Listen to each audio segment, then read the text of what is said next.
¿Qué tal? ¿Cómo andan? Muy buenas noches. Bienvenidas, bienvenidos a QR. Enseguida vamos con todos los temas del día. Hay mucha información, información exclusiva, una agenda intensa para lunes también.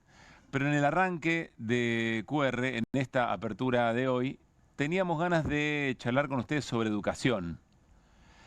Y no está equivocado lo que van a ver ahora en nuestro graph. Cuando solemos hablar de educación, decimos, bueno, ¿qué es la educación? Y nosotros nos vamos a preguntar quién es la educación y quién es la educación pública en particular. Solemos hablar del concepto de educación pública, pero en realidad la educación se encarna en las personas que la llevan adelante día a día.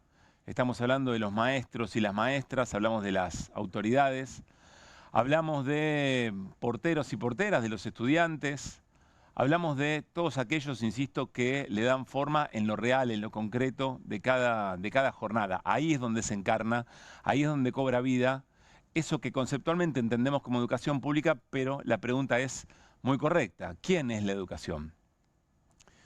Quien tengo atrás mío es Norberto Ares. Norberto Ares fue maestro de primaria, fue director de escuela, fue supervisor, participó en el sindicato docente, algo de lío hizo también en la gestión pública en la ciudad de Buenos Aires, y ya como jubilado, Norberto no se cansó nunca de estar disponible para todas aquellas personas de la comunidad educativa que necesitaban de una u otra manera algún consejo.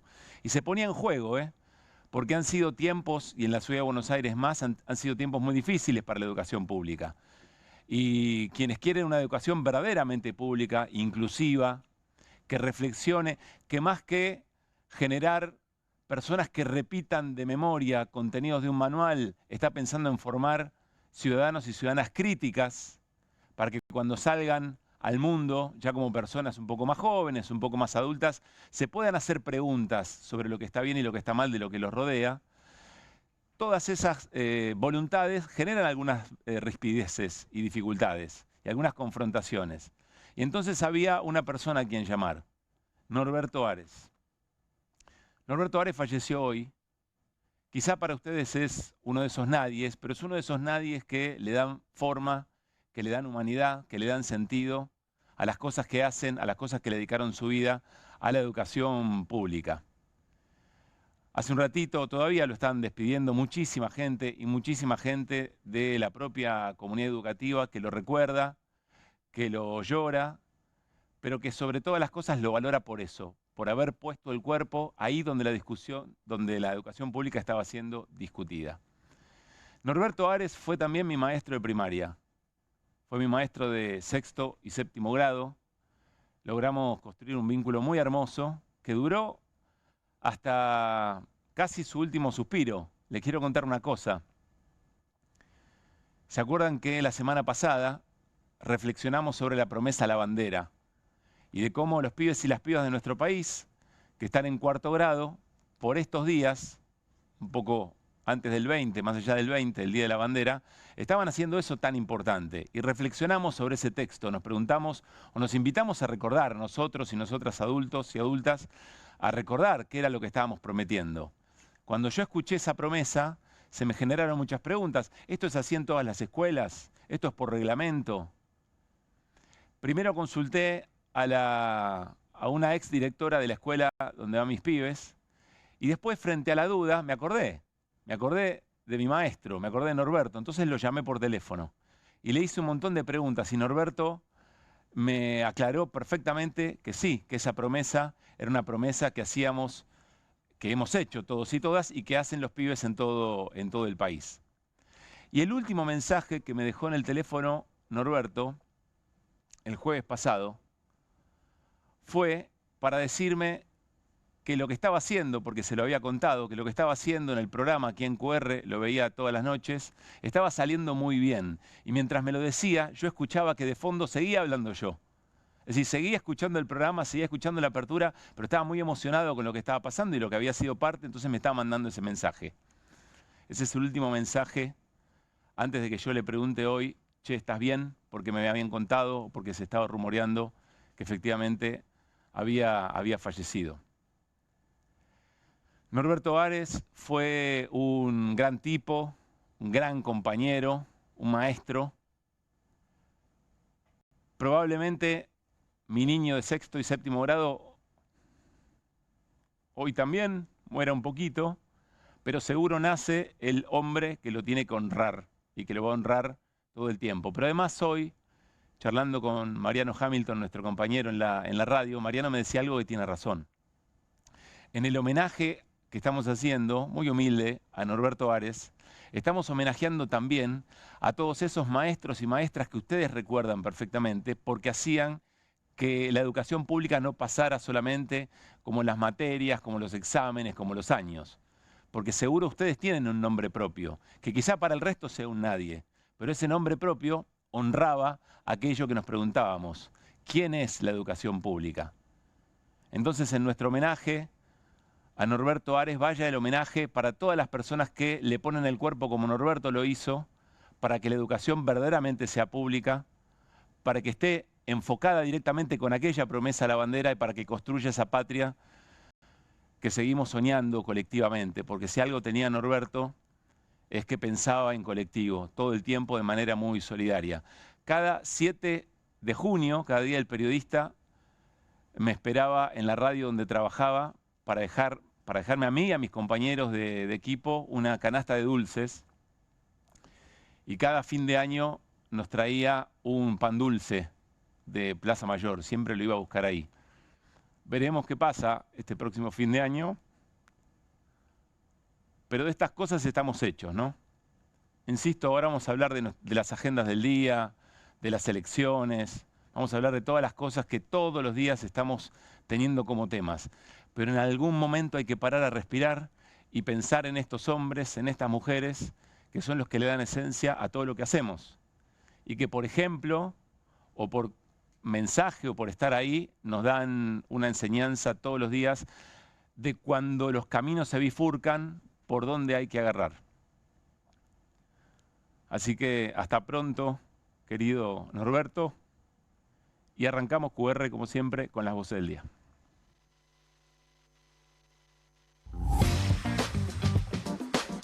María es credinauta. Eduardo también.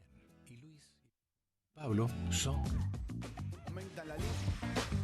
¿Qué combatimos el frío polar? Es un gobierno que es negacionista del cambio climático. Es exactamente igual que ser terraplanista. Esto no es peronismo, esto es un sistema clientelar. ¿Por qué no interviene en Formosa? Que la segunda ciudad de nuestro país le haya puesto un freno a las políticas de Milei con un proyecto que tiene unidad y renovación, para nosotros es, creo, un aporte a la esperanza. Verlo a Milei ayer festejar lo que pasó en Santa Fe es raro. En general uno no festeja derrotas. Los argentinos la están pasando mal y él juega apuesta con un ministro para ver cómo va a reaccionar la prensa en función de un insulto que él dice. Una persona que grita, para mí, yo ya desconfío. El que grita, el que insulta, es porque en principio no tenés poder. Enfrente no tenés un rival, vos tenés un enemigo. Me han dicho incestuoso, me han dicho nazi, digo, ¿qué no me han dicho? Entonces digo, después les viene el vuelto y no se las bancan. Me inventaron un romance con mi hermano, lo vienen sosteniendo hace más de una semana, Milei incluido. Me quebré, Nancy, no puedo más. Vino este gobierno y se dedicó a matarnos. Todas las noticias siempre son terribles. Luciana y Mola insisten ante un pedido a casación para que Cristina Kirchner cumpla la prisión en una cárcel común. Es la tercera vez que el gobierno no se presenta y lo que sí sigue habiendo es un ataque a los trabajadores del Garrahan a diario. Vos mirás lo que era noviembre del 2023 y lo que es este número que dio ahora, son iguales, o sea, no se movió la pobreza, ¿no? El mejor anticuerpo es tener una macro sana, no hay nada contra eso. El JP Morgan no es que dice Argentina va a defoltear la deuda en pesos, la va a reperfilar como hizo el macrismo, etcétera. Lo que dice es, se puede mover el dólar y que esa operación deje de ser rentable. Necesitan dólares porque el modelo es inconsistente, no se sostiene, yo caracterizo, digo, como saqueo y confiscación. Menos mal que dijo que van a apelar. Yo creía que iba a decir sí, jefe. El problema no fue cuando se reestatizó, el problema fue cuando se privatizó, porque YPF nació como una empresa estatal. Queríamos donarles $1 millón de pesos para los refugios. Sigo también mucho a los refugios, a veces me cuesta verlo porque me hacen llorar. Sí, vos porque estás calentito ahí con todos esos perros que tenés, bueno, mirá, la gente está cagada de frío, se está muriendo. Hacete cargo de la gente, del pueblo, de la gente humilde. Muy cruel, mucha crueldad.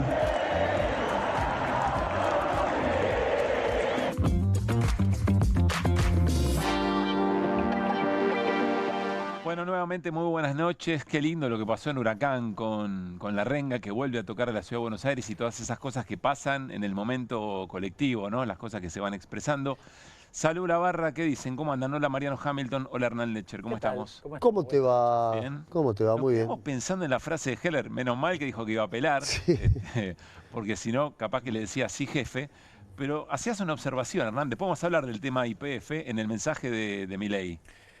Es que el mensaje de Milei hoy, echándole la culpa a Kicillof, planteándolo en clave política, si querés, tiene un problema muy serio, que es que él reconoce como jefe de Estado, porque el juicio es contra el Estado Nacional, no es contra YPF, reconoce que tiene razón el fondo buitre. Claro. Burford. Porque dice esto es culpa de... Claro. En realidad en el tuit, después lo vamos a ver, pero dice algo así como, bueno, obviando la cuestión de fondo. ¿Cuál es la cuestión de fondo? Si la cuestión real es si tiene o no tiene razón. Claro. Con lo cual está dejando los dedos marcados. Es muy grave. Yo lo te di hace un rato porque para mí es un indicio muy claro de que hay un acuerdo, evidentemente, que trasciende los intereses de la Argentina. Bueno, vamos a dejar ese punto suspensivo ahí porque es muy fuerte, tengo ganas de preguntarte por qué. Contestó el gobernador de la provincia de Buenos Aires y por entonces ministro de Economía, Axel Kicillof, un poco en línea con lo que dice Hernán, enseguida vamos a hablar de eso. Vamos a hablar de la represión de aquel miércoles de marzo, donde, bueno, Pablo Grillo empezó a pelear por su vida, ¿se acuerdan ustedes? Esa represión por parte de Gendarmería y qué es lo que está pasando con el balance que hizo Gendarmería de la actuación del Cabo Guerrero, que Gendarmería hizo una suerte de revisión y cerró ese expediente, y qué es lo que dice. Spoiler, que en realidad la culpa fue Pablo Grillo porque se metió en el medio de lo que estaba haciendo la Gendarmería. En un rato lo vamos a hablar con Irina Hauser. Vamos a hablar, por supuesto, de la reunión de anoche en La Plata de Unión por la Patria o del panperonismo que parece encaminarse hacia un acuerdo. Es una noticia muy importante porque hasta hace poco la duda era muy fuerte sobre si eso iba a ser posible o no. Ahora ya se está hablando de los pormenores del acuerdo. Pero hay un acuerdo y es una muy buena noticia. Y atención a las novedades que también trae Irina Hauser sobre los cuentos de la cripto, sobre el tema Libra. Muy fuerte, muy importante también. Pero claro, frente a tanto humo el fin de semana, frente a tanto presidente violento, agrediendo otra vez, tenemos hoy una portada espectacular para hablar de esto en un rato nada más, da la sensación que lo que se quiere hacer es correr la vista de algo que pasó y que es muy grave. Y es lo que dijo la banca JP Morgan respecto del momento de la política económica del gobierno de Milei. Es lo que nos va a explicar ahora Hernán Lecher con esta portada. La JP Morgan. ¿Cómo está, Mache, querido? Uno podría decir, la JP nació en la City. Nació en la City. Hay una canción, ¿no? Sí, y alguien podría decir también, les están vaciando la plaza al gobierno, esta JP. Es muy buena, ¿no? esa. Esa es muy buena también. Es muy buena. Gracias, Woody, ¿no? Esa de Woody, sí, muy bien. Sí, sí. Bueno, a ver, explícanos qué pasó. Yo arrancaría por qué es el JP Morgan y por qué es tan determinante. JP Morgan es uno de los principales bancos a nivel global. En Estados Unidos tiene un rol en particular, que es un banco que suele tener liquidez y presta plata al resto de los bancos. Sí. Ahora, JP Morgan lo que hizo fue, durante el fin de semana, para ser preciso, el viernes tarde, publicó un informe que dice textualmente, esperemos un cachito, yo les había dicho, lo estoy parafraseando, ahora lo vamos a ver, yo les había dicho, hagan carry, inviertan en la Argentina en pesos. Esperemos un cachito, ¿a quién le habla? Le está hablando a los inversores. Le habla a inversores. Está diciendo, a mis inversores les quiero decir, no es el momento de invertir en la Argentina. Ajá. Es el momento de irse, en todo caso, porque veo algunas cosas que me preocupan. Bueno. Veo algunas cosas que me preocupan. Pero vamos al relato. Dice Woody, que estuvo muy activo en el programa de hoy, que en la calle o en la esquina lo que el JP Morgan dijo fue rajemos. Es un poquitito así. Okay. Pero con algún asterisco, por eso quiero contar la historia. Porque en realidad había dicho, che, quédense acá y rajen antes de la elección. Y ahora dijo, rajen ahora. Eso había dicho Claro. Hace un tiempo. Esto es muy importante, ahora lo vamos a repasar. Dale. Pero ¿por qué hacemos esta lectura? Pasemos. Hoy mucha gente decía, bueno, el fin del carry, que dice JP Morgan por la cuestión electoral.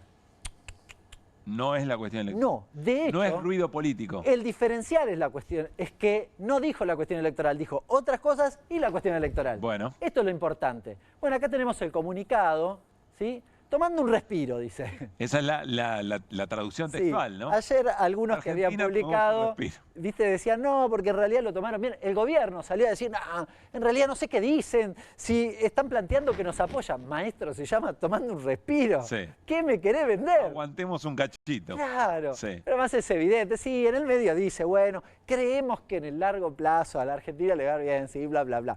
Pero por ahora vayámonos. ¿Y ese texto porque eso es lo que rescataste? Escuchá esto porque es lo más importante. Este es el diferencial. Con el pico de ingresos agrícolas ya atrás, ¿qué está diciendo? Me liquidaste un montón hasta el 30 de junio, si querés. Sí. Ya pasó Ya eso. pasó. No me vas a liquidar en el segundo semestre. La probabilidad de salidas continuas por turismo. Hola, ¿qué tal? Diríamos. Posibles ruidos electorales. Ahí, pero fíjate, lo ponen en tercer orden. Y cierto bajo rendimiento del peso, ¿qué está diciendo? Que se acabó el carry. O sea, rendimiento del peso es la tasa. Sí. El interés Que que se va acabó el ganando. carry. No lo traje eso, fallé. Pero cuando vos ves, nosotros el sábado hicimos la presentación del informe mensual nuestro de CEPA, y yo lo venía siguiendo, pero me llamó la atención una placa que mostrábamos que en abril el carry había estado entre el orden del 14 o 15% en dólares mensual. Sí. Y se había reducido, vos lo veías en la gráfica, al 1%. Sí, está bien, te daba positivo, al 2%. Pero se reducía de manera significativa. Le dije a los compañeros que hacen más la cuestión financiera, digo, che, luz amarilla. Sí, sí, claro. Y ahora te voy a explicar por qué. Pero fíjate, plantea esas 4 cuestiones, ¿sí? El bajo rendimiento del peso que motivó intervenciones. Está cuestionando las intervenciones en los futuros. Para planchar el dólar, para que no se te escape el dólar. Dice, che, porque la verdad, al final, estamos teniendo alguna ganancia, pero porque están haciendo eso. Si Sí. no lo hacen, es un problema. Sí. Bien, cambiarias en el dólar futuro. Preferimos dar un paso atrás. No hay manera de nunca. maquillar esta No, frase. claro. Preferimos dar un paso atrás, no hay forma. No. Y esperar mejores niveles de entrada para volver a posicionarnos. Chicos, ¿Eso qué significa esperar mejores niveles de entrada? que todo esto se arregle. ¿Se entiende? Sí. Que todo esto se arregle significa que entren de repente capitales porque el carry vuelve a ser atractivo, porque se acabó la salida por turismo, porque de repente ingresan dólares por la liquidación de la cosecha en el próximo, primer semestre del año que viene. Acá es ¿Se cuando Woody entiende? dice, agarremos la valija y vamos. Pero fíjate que no plantean la cuestión electoral. Dicen 4 cosas. Esto es muy importante, porque en abril de este año, el informe de JP Morgan, ¿qué decía? No sé si lo tenemos. A ver. Decía, vengan a hacer tasa a la Argentina. Es gran negocio. Le decía a sus inversores, vengan, agarren sus dólares, véndanlos, compren pesos, hagan tasa. Sí. ¿Hasta cuándo? A ver si lo tenemos. ¿Hasta cuándo? ¿Lo tenemos, Juli? Ahí está. El JP Morgan advierte que el nuevo carry solo se sostiene hasta agosto. Acá sí estaba mirando que el problema iba a ser el proceso electoral. Claro. Bien, agosto, justo antes de septiembre. Pensá que en este momento se estaba discutiendo que Cristina iba a ser candidata en la tercera, con lo cual agosto era la previa. Bueno, la nota igual lo dice, es de Luciana Glesser. Mandame un abrazo. Además dice otra cosa, periodo en el que descarta un dólar que perfora el techo de la banda. Claro. Se está esperando que aumente, Bueno, el dólar. con lo cual, de nuevo, ¿qué pasó entre ese momento y ahora? Pasaron esas 3 cosas. Sacarle la electoral, que Bueno, estaban lo que los está dos. mostrando es, hasta hace muy poco decían agosto era el límite. Claro. Se apuraron los tiempos, se aceleraron Pero los tiempos. el diferencial es que esto lo leíamos todos. Sí. Todos que decíamos, hasta la elección, Le hace va a dar. tasa. Sí. Si con los dólares del fondo, la política que hicieron, los incentivos, hasta la elección llegan bien. Después van a devaluar, yo qué sé, puede ser, era el análisis. JP Morgan se adelantó y dijo, no esperen agosto, váyanse ahora, salgamos ahora. Porque uno podría inferir, corre por nuestra cuenta o por Sí. mi cuenta, quizás es antes, quizás agosto es muy tarde, podríamos decir. Claro. Bien, quizás agosto. Y entonces ya, fíjate que la discusión es, pero entonces, el JP Morgan está diciendo, antes decía que tal vez había una devaluación después de la elección, ahora está diciendo que es antes. Bueno. Pregunta de ignorante, ¿y cuánta bolilla le dan esos inversores al JP Morgan? Muy buena pregunta, porque acá hay dos cosas para analizar. Hoy me lo preguntaron varias veces. A ver, si yo soy un inversor y leo esto del JP Morgan, sí, probablemente un poco de bola le voy a dar. Bien, quizás tengo mi hipótesis que puede durar un poquito más, pero algo de bola le voy a dar. ¿Alguna duda te agarra? Sí. Ahora, si vos me corres un cachito, acá la discusión es, ¿cuántos inversores no residentes puede haber en la Argentina que, digamos, que estén mirando lo que dice el JP Morgan? La verdad que no tenías, y no tenés, da la impresión, demasiada cantidad de inversiones de no residentes. Porque de hecho lo que venía pasando, y lo contamos acá, es que el gobierno venía desregulando para que vengan fondos de los no residentes de afuera, de hecho hizo el Bonte en ese sentido, pero no es que vinieron un montón de guita. Era más la cosa de generar expectativas. Y acá me detengo porque te diría que ese es el eje central. Una cosa es que salgan los inversores, que puede pasar, pero tal vez no es tan grave si querés. Sí. Ahora, otra cosa, y eso sí es más problemático, es que los agentes, el mercado, vea que la expectativa ahora ya no es de $1, digamos, o de que el carry se sostiene, sino a la inversa. Y entonces se empiezan a comportar en consecuencia. Digo, vos sos un importador y ves que JP Morgan dice eso, y ves que tal vez alguno se va, y entonces decís, che, pero va a haber una devaluación. ¿Y qué haces? Adelantás importación. Claro. ¿Se entiende? No importa ya si invertís o no invertís. Ajá. Sí, Marian. No, ¿y qué pasa con el millón de personas que están comprando dólares lentamente? Hay 1 millón de personas, según lo que se está diciendo, que están comprando dólares. ¿Esto puede precipitar que compren dólares más rápidamente? Porque vos decís que no hay tantos inversores extranjeros, pero entonces son de acá. O sea, los que estaban apostando al peso eran los de acá. No, tenés de todo. Tenés institucionales grandes de acá. Claro. Estoy hablando básicamente de los institucionales. Claro. No tanto de la gente suelta. No individuos. No. Claro. Porque de hecho, los individuos evidentemente no le dieron mucha bola a JP Morgan, porque de hecho compraron dólares. Claro. Si le hubiesen dado a JP Morgan la bola, se quedaban en pesos. Los famosos así que no le dieron bola. 4.200 millones eso. Estaban comportándose a la inversa. O sea de hecho, el dato fue... Más allá de todas estas preguntas que creo son válidas, este es un dato muy importante, lo que acaba de pasar es muy importante. Sí. Y de hecho, bueno, si querés te muestro muy rápidamente, no sé si tenemos el resto de las placas, para mostrarte de qué está hablando. A ver. Liquidación de la cosecha. Fíjate, esto es mayo de este año. Fíjate que este es lo que le da base al informe del JP Morgan. Es decir, cuando vos ves, de hecho, un dato que salió, todo esto que dice el JP Morgan tiene que ver con datos que hicieron con Guido el viernes y que discutimos la semana pasada del index sobre la balanza de pagos. Bien. Bien. Liquidación de la cosecha, un montonazo, de hecho muy alta, con lo cual se prevé que como ahora se volvieron a poner las retenciones, el segundo semestre sea bastante magro. Eso está viendo JP Morgan. Pasemos a la siguiente. ¿Qué tenemos? ¿Qué otra cosa? Mira, esto, balanza turística. Claro. Los que entran, los que salen. Nada, chicos, acá hay un agujero. Claro. Estás poniendo, de hecho, los datos, el otro día tuiteó Cristina, muestran que la balanza comercial te da para agarpar turismo e intereses de deuda. Turismo e intereses de deuda. Bien, todo lo demás, la FAE, los que cobran dólares, que recién hablábamos, están afuera de eso. ¿De dónde lo saco? Tengo que pedir prestado o agarrarlo del Banco Central que no tiene. ¿Se entiende el problema? Pasemos a la última. El tercer problema, estas son las intervenciones, bien, en el dólar futuro. Fíjate, mayo del 25, 2.000 millones. Chicos, están usando para eso. El carry, me faltó la de carry, insisto, prácticamente desapareció.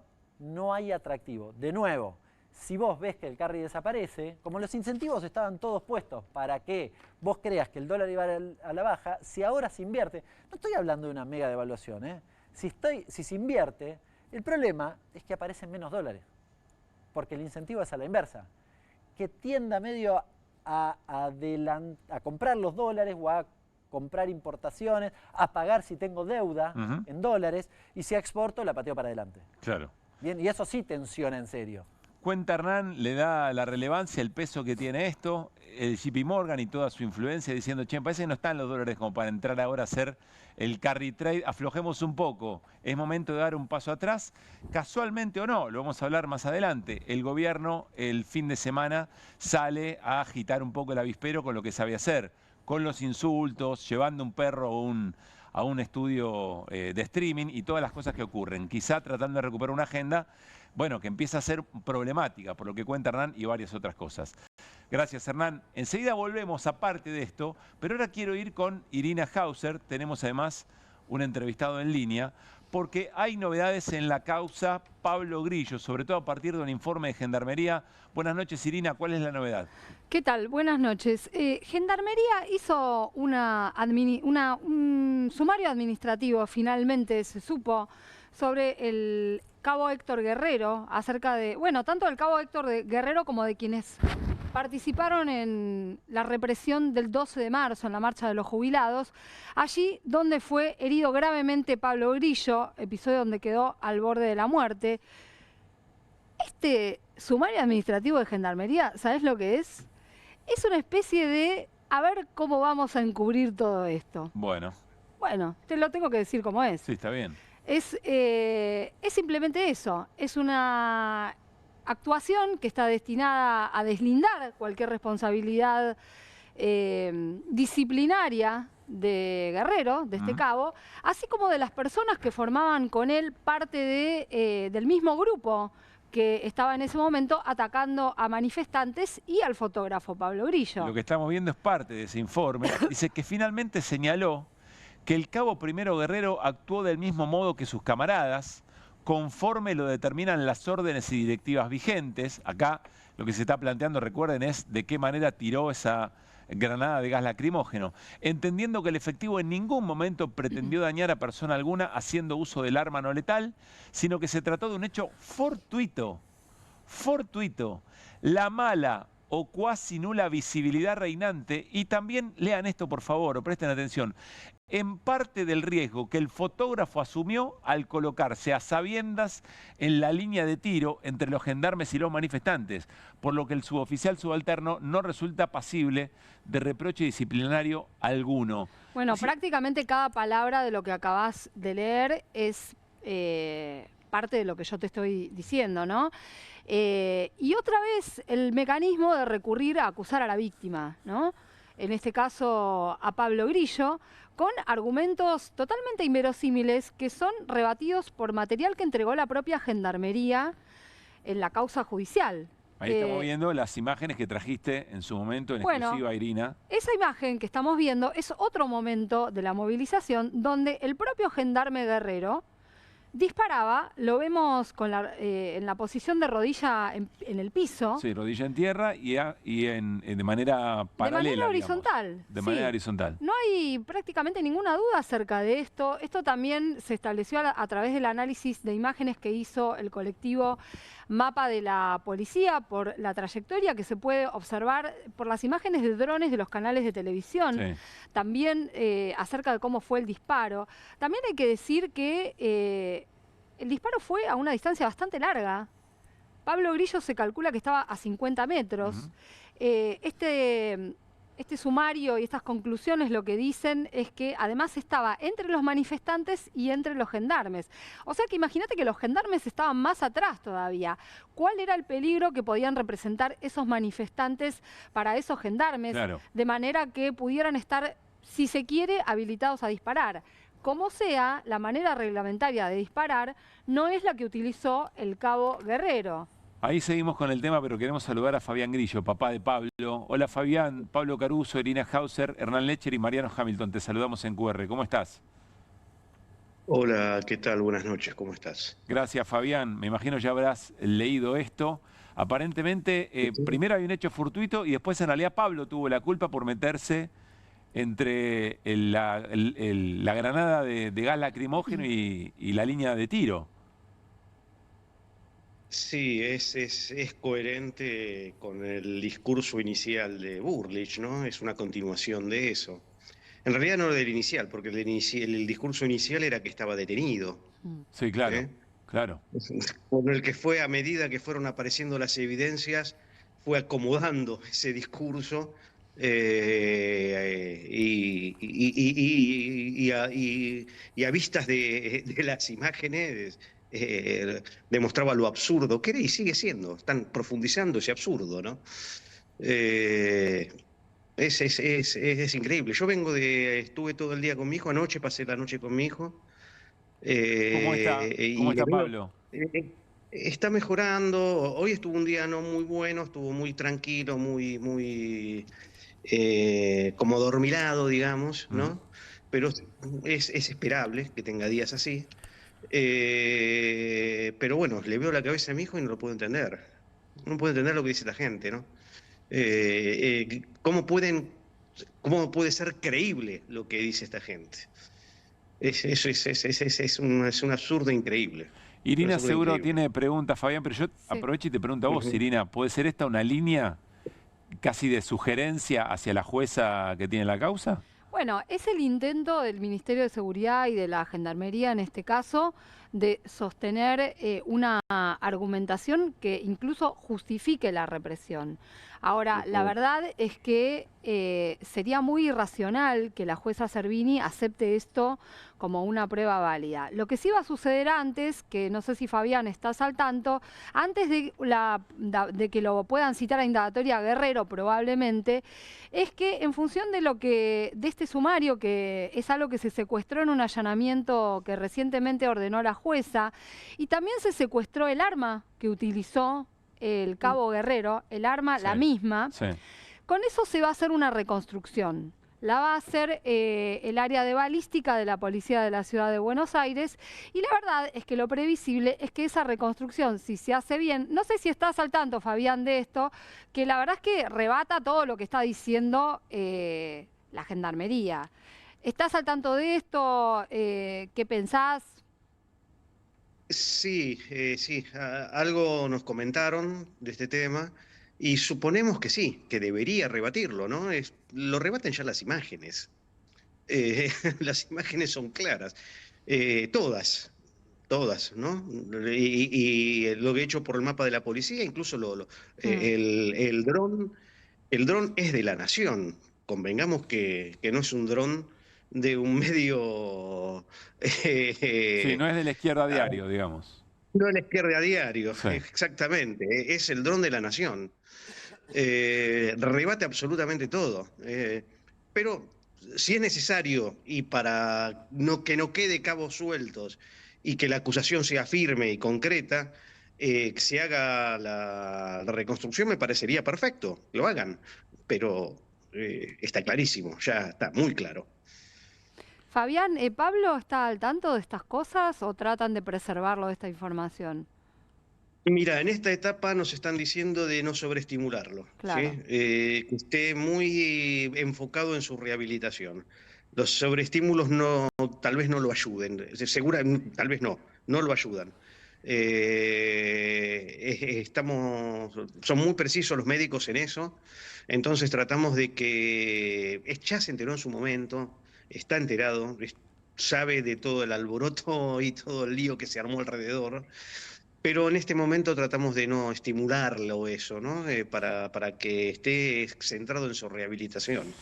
Fabián, quiero preguntarte, cuando lees estos informes de Gendarmería, tu primer reflejo es, che, están muy a la defensiva, si están en una posición de debilidad porque es evidente lo que está pasando, o en realidad te da la sensación que quizás se sienten muy impunes y por eso dicen lo que dice, que fue un hecho fortuito y que en realidad la culpa es de Pablo, que se puso en el medio del tiro. Mira, yo creo que hay un poco de las dos cosas, me parece.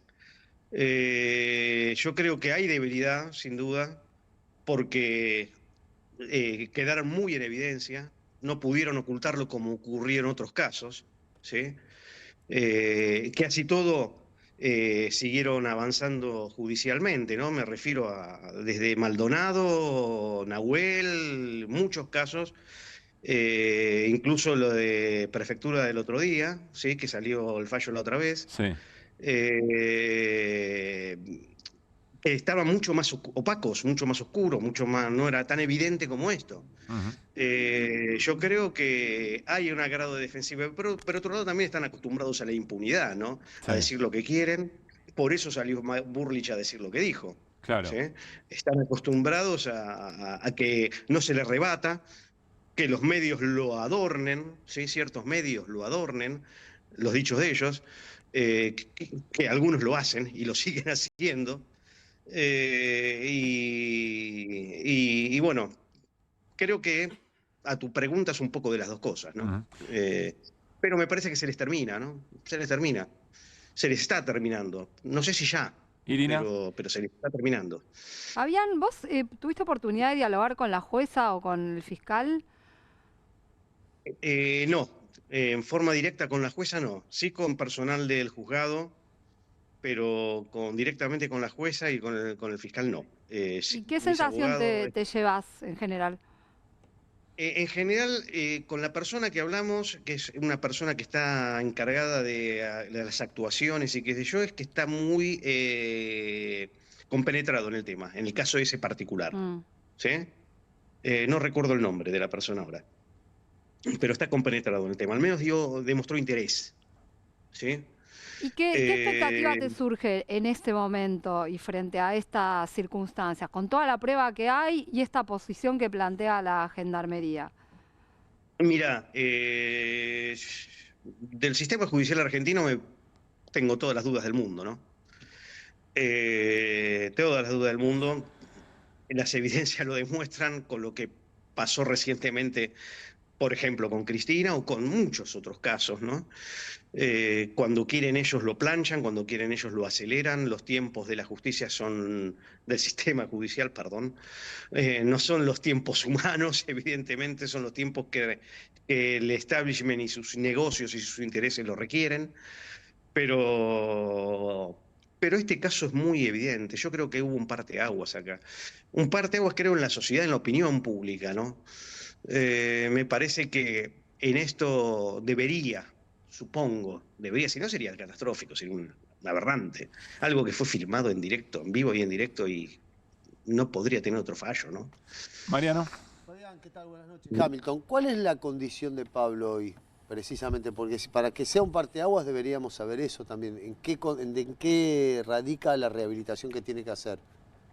Bueno, es un trabajo muy metódico, multidisciplinario, con fisiatras, con kinesiólogos. La evolución de esto, él no está a 10 puntos, digamos, ¿no? Claro. Tuvo un daño muy grave. La evolución y las secuelas de todo esto por ahora son inciertas, ¿sí? No sabemos bien con exactitud hasta dónde va a evolucionar y cuál va a ser el resultado de su rehabilitación. Ahora viene un proceso importante de acá 3-4 semanas, según lo que nos dijo el neurocirujano, que es la colocación de la prótesis. Que eso es un paso importante e incluso hubo muchos casos que evolucionaron muy bien después de la colocación de la prótesis, porque hay un efecto que produce la gravedad y la presión atmosférica sobre el cráneo, sobre el cerebro cuando no tenés cráneo, claro. Que eso lo evitaría, ¿sí? Entonces se prevé que puede haber un aceleramiento, perdón, de su evolución a partir de eso, ¿no? De la colocación de la prótesis. Pero por ahora es incierto la evolución, es incierto. Ya de por sí, el hecho de haberle cortado, ya van 4 meses casi, de su vida, y haber estado al borde de la muerte, ya es un daño gravísimo, ¿no? Claro. Fabián, la última. ¿Sabes quién es Alexia Abaigar? Sí, algo leí por ahí. No estoy muy en los medios últimamente. Está bien. Porque estoy muy metido en Me imagino. Anoche pasé toda la noche con Pablo, pero sí, algo vi. Que la detuvieron rápidamente porque tiró un sorete de perro, no sé qué cosa, en la puerta de una cosa increíble, y fueron rapidísimos. No solo la detuvieron, sino que está en Ezeiza. Claro. Ya está, fantástico. Allí. Y lo que cuando uno analiza eso, inmediatamente lo que ocurre es pensar dónde está la persona que le tiró una munición de gas, de gas lacrimógeno a tu pibe. Uno tiró una munición de gas, la otra tiró un sorete. Sí. No, seguro. No, eso es una cosa de locos. Es hasta... Si uno quisiera hacer un absurdo, un guión sobre algo ridículo y absurdo, no te lo creen. Escribís esto y no te lo creen. Es increíble. Fabián, te mandamos un gran abrazo, todo el equipo, todo el canal, y que se lo traslades a Pablo. Gran abrazo. Te agradezco mucho, el agradecido soy yo y bueno, hay que mantener este tema, gracias por llamar. Y bueno, evidentemente la presión social y mediática influye, ¿no?, en el resultado judicial, así que gracias por hacerlo. Gracias. Sabés que no tenés que esperar que te llamemos, nos llamás y vas al aire. Un gran abrazo. Gracias a vos, muchas gracias. A todos ahí. Gracias. Bueno, ahí charlamos con Rubén a partir de, recordemos, con Fabián, a partir del informe de Gendarmería, que básicamente, reiteremos esto, Irina, y cerramos el tema, que básicamente lo que dice que fue fortuito el disparo y el impacto en la cabeza. ¿Qué fue la culpa de Pablo Grillo? Pero ahí es donde porque yo se creo metió en el que medio. hacen una de más. O sea, ellos ahí es donde Te voy a yo decir creo que que hay impunidad. ¿Sabés qué? Ahí No, es donde es que creo yo que lo ellos que se manejan pienso- con impunidad. Yo lo que pienso es Hacen una de que más. esto es parte de la generación de mecanismos de impunidad. Claro. Que hace, o sea, que no es solamente la Gendarmería, es el propio Ministerio de Seguridad, ¿no? Obviamente. Porque además, el mismo libreto lo repiten varios gendarmes de distintos escalafones. Y si vos lees los testimonios que dan los gendarmes del grupo que rodeaban a Guerrero, todos dicen exactamente lo mismo. Es una joda. La verdad, es un chiste, porque son exactamente las mismas palabras. No, todo fue apropiado, todo se cumplió el reglamento. ¿Sugiriendo qué? ¿Qué Las estás sugiriendo? órdenes... No, lo que estoy sugiriendo es que está todo escrito de antemano. Que las órdenes estuvieron bien impartidas, que nadie se zarpó, o sea, todo eso dicen. ¿Y sabes qué es lo que dice Guerrero? Que a mí me dejó descolocada. Que él en realidad, bueno, que él hizo todo reglamentariamente y que se enteró unos días después que había una persona herida, un ciudadano herido. Eso dice Guerrero en su declaración, que hay que entender que la hace en un ámbito que no está controlado, que es un ámbito donde lo escuchan otros gendarmes, Claro. y donde el único propósito, como acabamos de decir, es generar un discurso, un repertorio que facilite o que por lo menos tienda el camino a la impunidad. Y yo te insisto también a justificar la represión, que es ilegal, porque los mecanismos que utilizaron los gendarmes ese día para disparar son ilegales. Y como mostramos acá, no fue solamente la Gendarmería. Mínimamente la prefectura también disparó de manera horizontal. Y eso también lo está estudiando la jueza María Servini. Sería bueno que hiciera algo, ¿no? Bueno. No, bueno, que sí, bueno, justamente. Se supone que está haciendo. Gracias. Te piden paciencia. Gracias, Siri. Vamos a cambiar de tema. Vamos a inaugurar sección. En realidad esto ya ocurre. Lo único que hacemos ahora es poner una portada a cosas que ocurren permanentemente. Y es una portada que no necesita mucho anclaje de palabras, de texto. Miren, esta es nuestra portada, que evidentemente anuncia que lo que viene es puro humo. Puro humo, frente a lo que les contábamos recién, el informe del JP Morgan, de la banca JP Morgan, que preocupa y mucho, que incide en las expectativas, como contó Hernán, de los movimientos de inversores en la economía argentina, frente a situaciones como las que contábamos de Pablo Grillo y este informe de Gendarmería que desborda impunidad o intento de impunidad. Y el fin de semana el presidente de la Nación, bueno, estuvo en un canal de streaming y estuvo con uno de sus perros. Vamos a ver cómo el presidente de la Nación... ¿A quién te referís?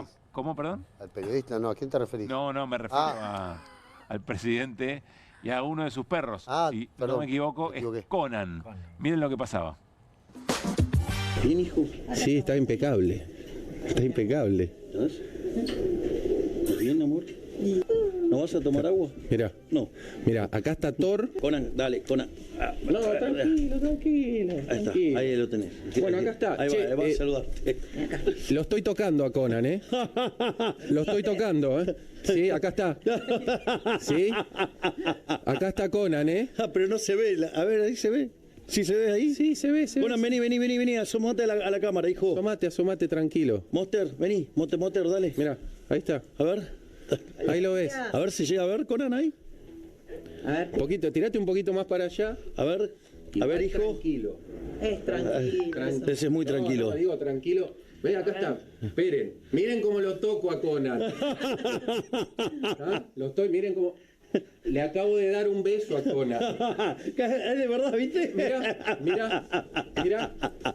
Acá está Conan, chicos. Recuerden que esto está dentro de nuestra sección puro humo, es decir, que en algún punto estamos generando lo que el propio presidente quiere, que estemos hablando de esto. Hay muchas cosas de mucho humo ahí, inclusive la pilcha de YPF, de lo que vamos a hablar dentro de un rato nada más. El chiste con que lo estoy tocando, porque en realidad se acuerdan, se decía que Conan no existía. Después está la pregunta sobre si es Conan Jr., no importa, ahí está el perro que no tiene la culpa, pobrecito, en esa misma situación. Y después sucede una cosa muy llamativa, que es que el propio conductor del espacio, bueno, transpira y fuerte, porque es cierto que es puro humo, pero al mismo tiempo esta gente se toma muy en serio las cosas que pasan alrededor de sus mascotas. Miren. Ya, demasiado que me hayas traído a eso, demasiados que hayan venido. No, eso no, Conan.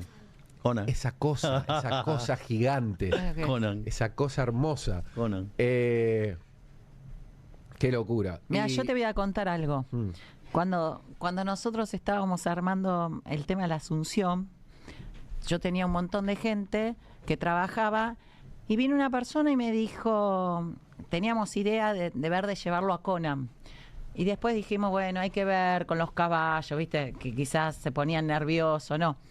Y la persona vino un día y me dijo, ¿dónde querés poner esa cosa? Cuando me dijo, ¿dónde querés poner esa cosa? Le dije, vos estás afuera de esta reunión y no trabajás más conmigo. Así que por eso te digo, cuando decís cosa, porque me dijo, ¿dónde querés poner esa cosa? Yo digo, ¿de qué me habla? No, déjame volver, cosa hermosa. Ah, bueno, ¿viste? No me hagan esto. No, porque me contó que echaron a uno de una reunión porque le dijo cosa. No, de la reunión no. No, de la reunión no. Lo echamos. Nunca más volvió. No es que de la reunión. O no, tengo testigos acá.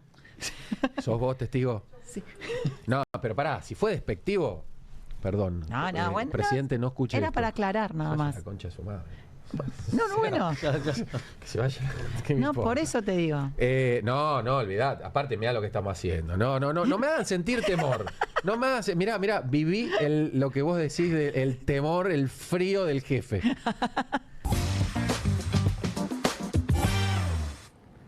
A confesión de parte, relevo de pruebas, ¿no? El temor del jefe. Sí, no tengo calificativo. De todo pasa el temor del jefe, dice el periodista. De todo pasa en esa escena.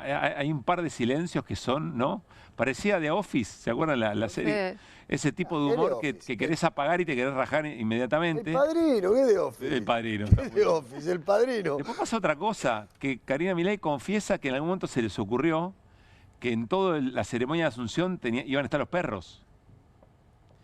Y mientras todo esto ocurría, el presidente le estaba firmando un autógrafo en la campera de YPF que tenía, más humo imposible, pero de todas maneras, en medio de todo eso, aparecen rasgos de un gobierno que va a ser muy interesante ver cómo va a ser narrado en los libros de historia, ¿no? No, pero más interesante va a ser cómo ellos puedan transitar situaciones adversas. Sí, a mí lo que me da cagazo es eso, cómo transitan una situación compleja, cómo transitan la gente en la calle, cómo transitan, en caso de que ocurriera, ¿no? Por supuesto. Yo me da un poco de intriga y de temor. Me pasa lo de Tronco. Sí, en un rato vamos a ver más cosas de esa entrevista. Viene Martín Becerra para charlar con nosotros, especialista en comunicación, para conversar sobre algunas cosas que no hay que naturalizar y al mismo tiempo son como una carnada, digamos, ¿no? Para distraernos de otras cuestiones. Vamos a pasar a otro dato importante de las últimas horas, y es la elección en la provincia de Santa Fe. En realidad tanto en Santa Fe como en la provincia de Formosa, pero no vamos a quedar en Santa Fe porque allí hubo un frente, por supuesto, donde estaba el peronismo y otras fuerzas político-partidarias, aunque había algunas expresiones del peronismo que fueron por afuera, tuvo un resultado muy importante. En la ciudad más importante de la provincia de Santa Fe, una cosecha de votos realmente importante, y específicamente en Rosario, casi como emblema de esa elección. Juan Monteverde, el candidato a concejal, que está haciendo su recorrido para volver a pelear por la intendencia de Rosario y emerge como una de las figuras políticas de nueva generación, no solamente por edad, sino también por maneras, por modo de construcción política. Anoche en la celebración decía esto. Es una alegría enorme poder comunicarles que después de casi 30 años la oposición ganó las elecciones en la ciudad de Rosario.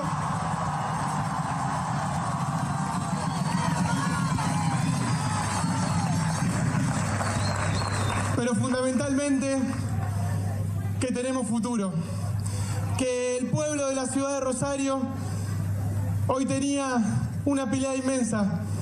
Hoy el pueblo de Rosario le ganó al intendente, le ganó al gobernador y le ganó al presidente. Con total humildad.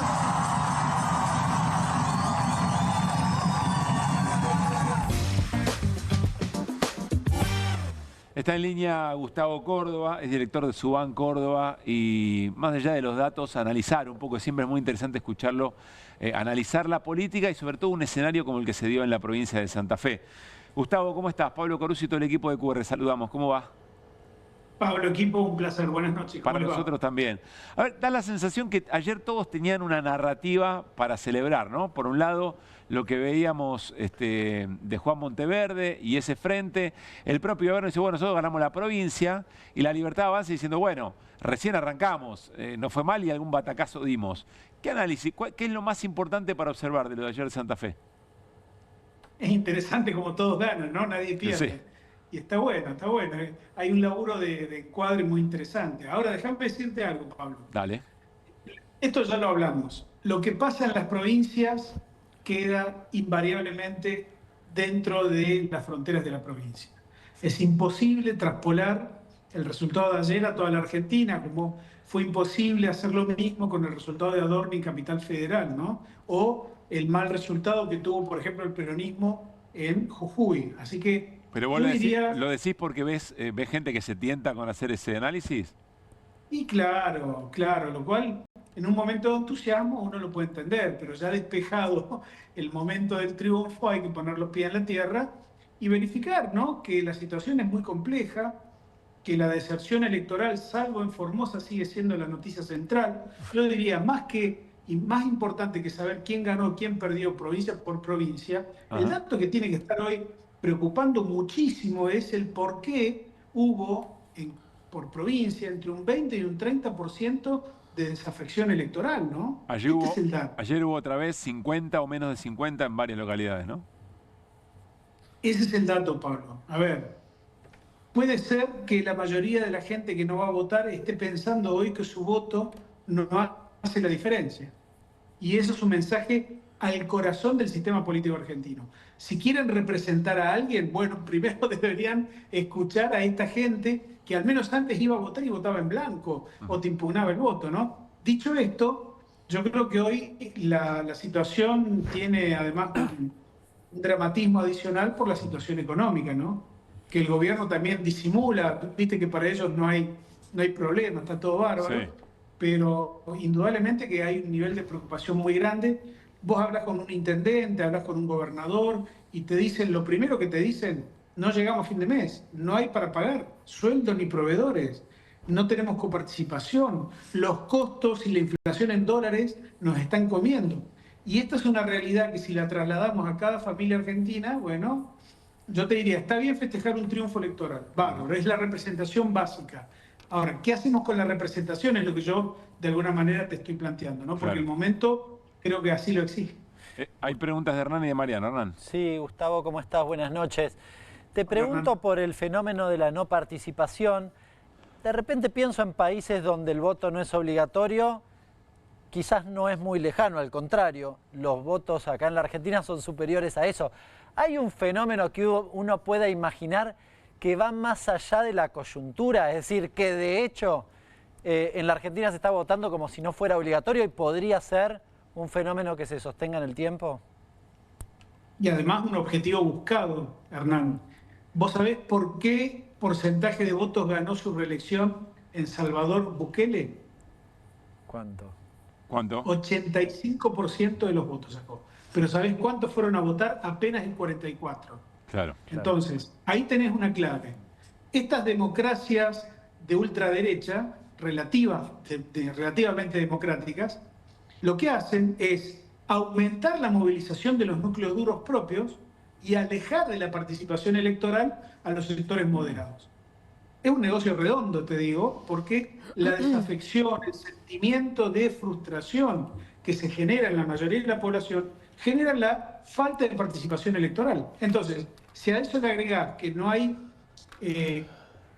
las multas son irrisorias para el que no va a votar. Nadie tiene un castigo posterior por faltar al momento de la elección, ¿no? Entonces, ahí hay también un tema de cultura cívica que me parece en este punto. Por eso yo hablaba de el mensaje al corazón del sistema político argentino. Si la política no logra contagiar a la ciudadanía para que participe electoralmente, estamos con un problema. Mariano. Gustavo, buenas noches, Hamilton.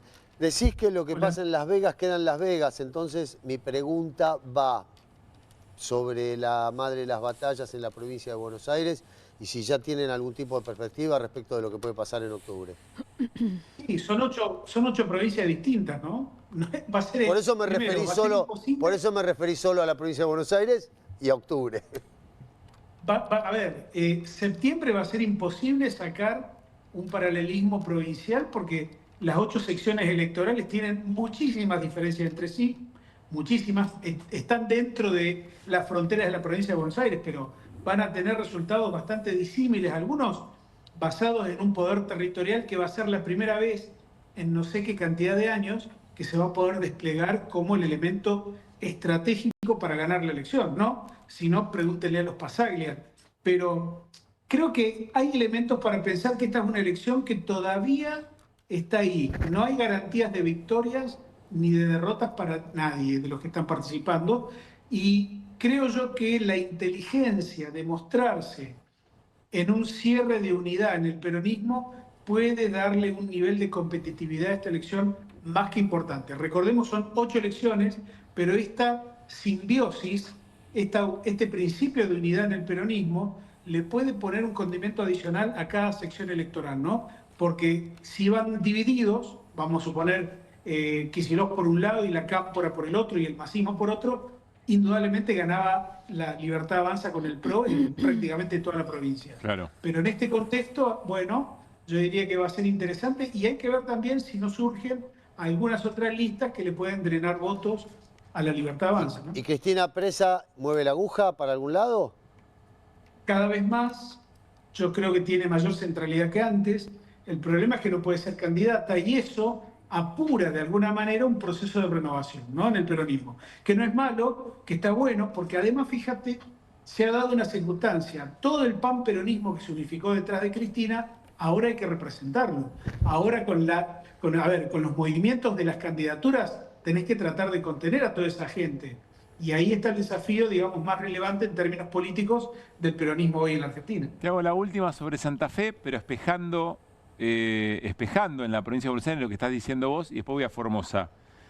Vos decís, bueno, quizá hay que bajarle un poco el brillo al triunfo, por ejemplo, en Rosario por la baja participación. Ahora, también es cierto que venían de mucha dificultad, muy fragmentado venía el peronismo, de mucha dificultad para construir una unidad. ¿No hay ahí un elemento muy positivo a resaltar? Bueno, ojalá lo imiten en el resto de la Argentina, pero la realidad estaría indicando otra cosa, ¿no? El proceso de Rosario es un proceso muy especial. Monteverde ya van varias elecciones que viene teniendo un desempeño muy interesante, muy importante, muy relevante, y en esta, por primera vez, va encabezando la oferta electoral del peronismo, y esto me parece que es un dato en Rosario de altísimo impacto y triunfador. Bien. Habrá que ver si esto funciona como una especie de inspiración para los armados en otros lugares, ¿no? Ahora, todo esto ocurre en todo el país, menos en Formosa. En Formosa hay alta participación y gana Infran, gana el peronismo por amplio margen. ¿Qué pasa en Formosa? Bueno, hay un modelo Gildo, ¿no es cierto? Que la pelea central de Gildo, me parece en este momento, es pulsear con la Corte Suprema el tema de una reelección más. Creo que en términos políticos, electorales, ha tenido una legitimidad muy grande, pero bueno, es uno de los bastiones del peronismo que, si vemos para atrás, es muy difícil derrotarlo. Creo que no ha tenido una sola derrota. Creo que recuerdo una sola derrota en la ciudad capital en una elección de concejales hace, no sé, 6 años atrás. 6 años atrás. Pero es bien complejito, ¿no? Ganarles en Formosa. A mí me llama la atención Formosa porque en general lo que uno ve hoy es qué bárbaro. Evidentemente algo ahí no debe estar funcionando bien en términos democráticos, porque si no, no puede ser. Y hay muy poco análisis en términos de cuáles son las políticas públicas en Formosa que eventualmente fidelizan el voto respecto de un dirigente. Este análisis no está. En la Ciudad de Buenos Aires no existe este... Yo lo que veo... No visitaron. Mira, hay un gran desconocimiento de lo que pasa en el interior, no solamente en Formosa. Es cierto. Entonces, parametrizamos Formosa como si fuese la capital federal y comparamos como, viste, todas las carencias que tiene esa provincia y las provincias que la rodean. No sé si ustedes sabían, pero Misiones, Chaco, Formosa, eran en una hipótesis de conflicto, de guerra con Brasil y con Paraguay, eran territorio entregable. Por eso durante muchísimas décadas esos territorios no fueron desarrollados por el Estado Nacional. Así que hay que tener un poquito de mirada federal y de conocimiento de la historia de cada una de las regiones argentinas para entender el por qué este liderazgo de Gildo es tan relevante para los formoseños. Gustavo, siempre interesante escucharte. Gracias por el rato. Chao, chao. Que estés muy bien. Bueno, nos vamos a ir a la tanda. Ya viene Martín Becerra. Vamos a seguir hablando de Milei y su manera de dirigirse a la sociedad, su manera de hablar, su manera de hacer política y de acumular política con todo éxito, por otra parte. Y vamos a hablar de YPF, porque salió un fallo de una jueza neoyorquina que dice el Estado argentino tiene que entregar el 51% de las acciones de YPF y, por supuesto, se armó allí toda una discusión muy interesante que la vamos a abordar con Hernán. Atención con lo que trae Irina después de la tanda. Los teléfonos de Milei. Impactante dato que nos dio el viernes. La cantidad de teléfonos, sorpresivo para nosotros mismos, la cantidad de teléfonos descartables que tenía efectivamente Javier Milei. En un solo día los desechó a todos. Y los peritos dicen, a los que consultó Irina, esos teléfonos se podían usar para crear identidades en redes, bueno, pero también para armar billeteras virtuales, billeteras cripto. En un ratito lo vamos a hablar también. Mariana Bray debe estar desolada, ¿no? Porque Sí, ¿te acuerdas cuando ser. le dio el teléfono? Puede Controlá. Tengo 6 más, pero controlá este. ¿Quién piensa en Mariana Bray? ¿No? Yo. Pensé mucho en Mariana Bray durante mucho tiempo. Es verdad. Hablando de no conocer nuestro país y hablar de Pico todo el tiempo, vayan a la provincia de San Luis y en San Luis a Merlo y cuando estén por ahí y necesiten no solamente comer bien, sino pasar un buen rato, ser bien atendidos, vayan a No Tire Godoy. Con Mariano Hamilton tenemos la decisión de ir y restivo y de llevar a varios compañeros a pasear. Hernán Lecher también se prende. E Irina Hauser también. No Tire Godoy en Merlo, en la provincia de San Luis. Un gran abrazo, nos acompañan desde el arranque de EQR. Irina va corriendo. Pausa, ahí estamos, dale. Aprovecho.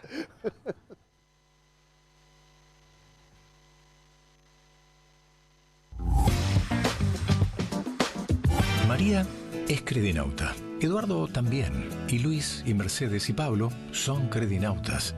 Ellos y miles de argentinos formamos Banco Credicop. Y somos credinautas porque desde siempre creímos que es mejor hacerlo juntos y no hacerlo solos, porque somos cooperativos y solidarios, y porque sabemos que solo nos salvamos si lo hacemos entre todos. Ahora, hacete vos también credinauta. Movete a Credicop, movete a un banco distinto. Banco Credicop Cooperativo. La banca solidaria. Adrián Mercado presenta Argentina Cobre. Conectate con los protagonistas de la industria en una nueva edición de Argentina Cobre, el evento empresarial que marca la agenda del sector. 4 y 5 de agosto, provincia de San Juan. Organiza Panorama Minero. Invita Adrián Mercado.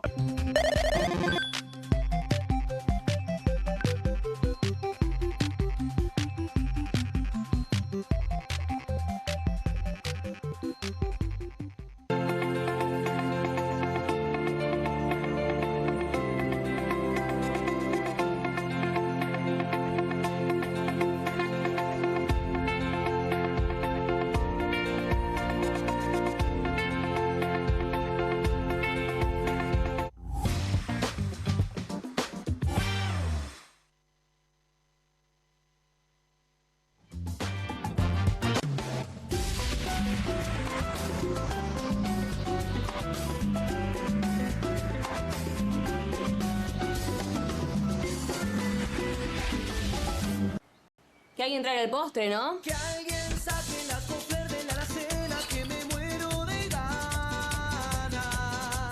Galletitas, bonobón y choco Kofler de bandejita copada. No te mueras de ganas de comer de postre las Choco Cookies de Kofler. En casa lo cuido yo. Y afuera lo protege Spadol. Porque la mayor cantidad de infecciones ocurren a través de las manos. Y solo Spadol con su fórmula superior te provee de 12 horas de protección, asegurándote que tu familia permanezca protegida y vos sin preocupaciones. Spadol, protección que te acompaña. Hay cosas que no evolucionaron como pensábamos. Nos dijeron que seríamos capaces de teletransportarnos. O que al menos ya sabríamos la diferencia entre el tire y empuje de una puerta. Nada de esto pasó, pero Kofler sí evolucionó. Porque cambió su selección de cacao y lo combinó con la cantidad justa de leche. Y con tiempo y dedicación logró un chocolate más suave y más cremoso. Nuevo Kofler. Mucho más suave. Mucho más cremoso. Salimos a la calle a probar la nueva fórmula de Vanish. ¿Quién me ayuda a manchar esta remera con algo que no salga con nada? El detergente solo no va a ser suficiente. Vamos a agregar Vanish, incluso sin refregar. Este es el poder de la fórmula mejorada del nuevo Vanish. Elimina manchas casi imposibles, hasta la grasa. Anímate al desafío y confía en Vanish.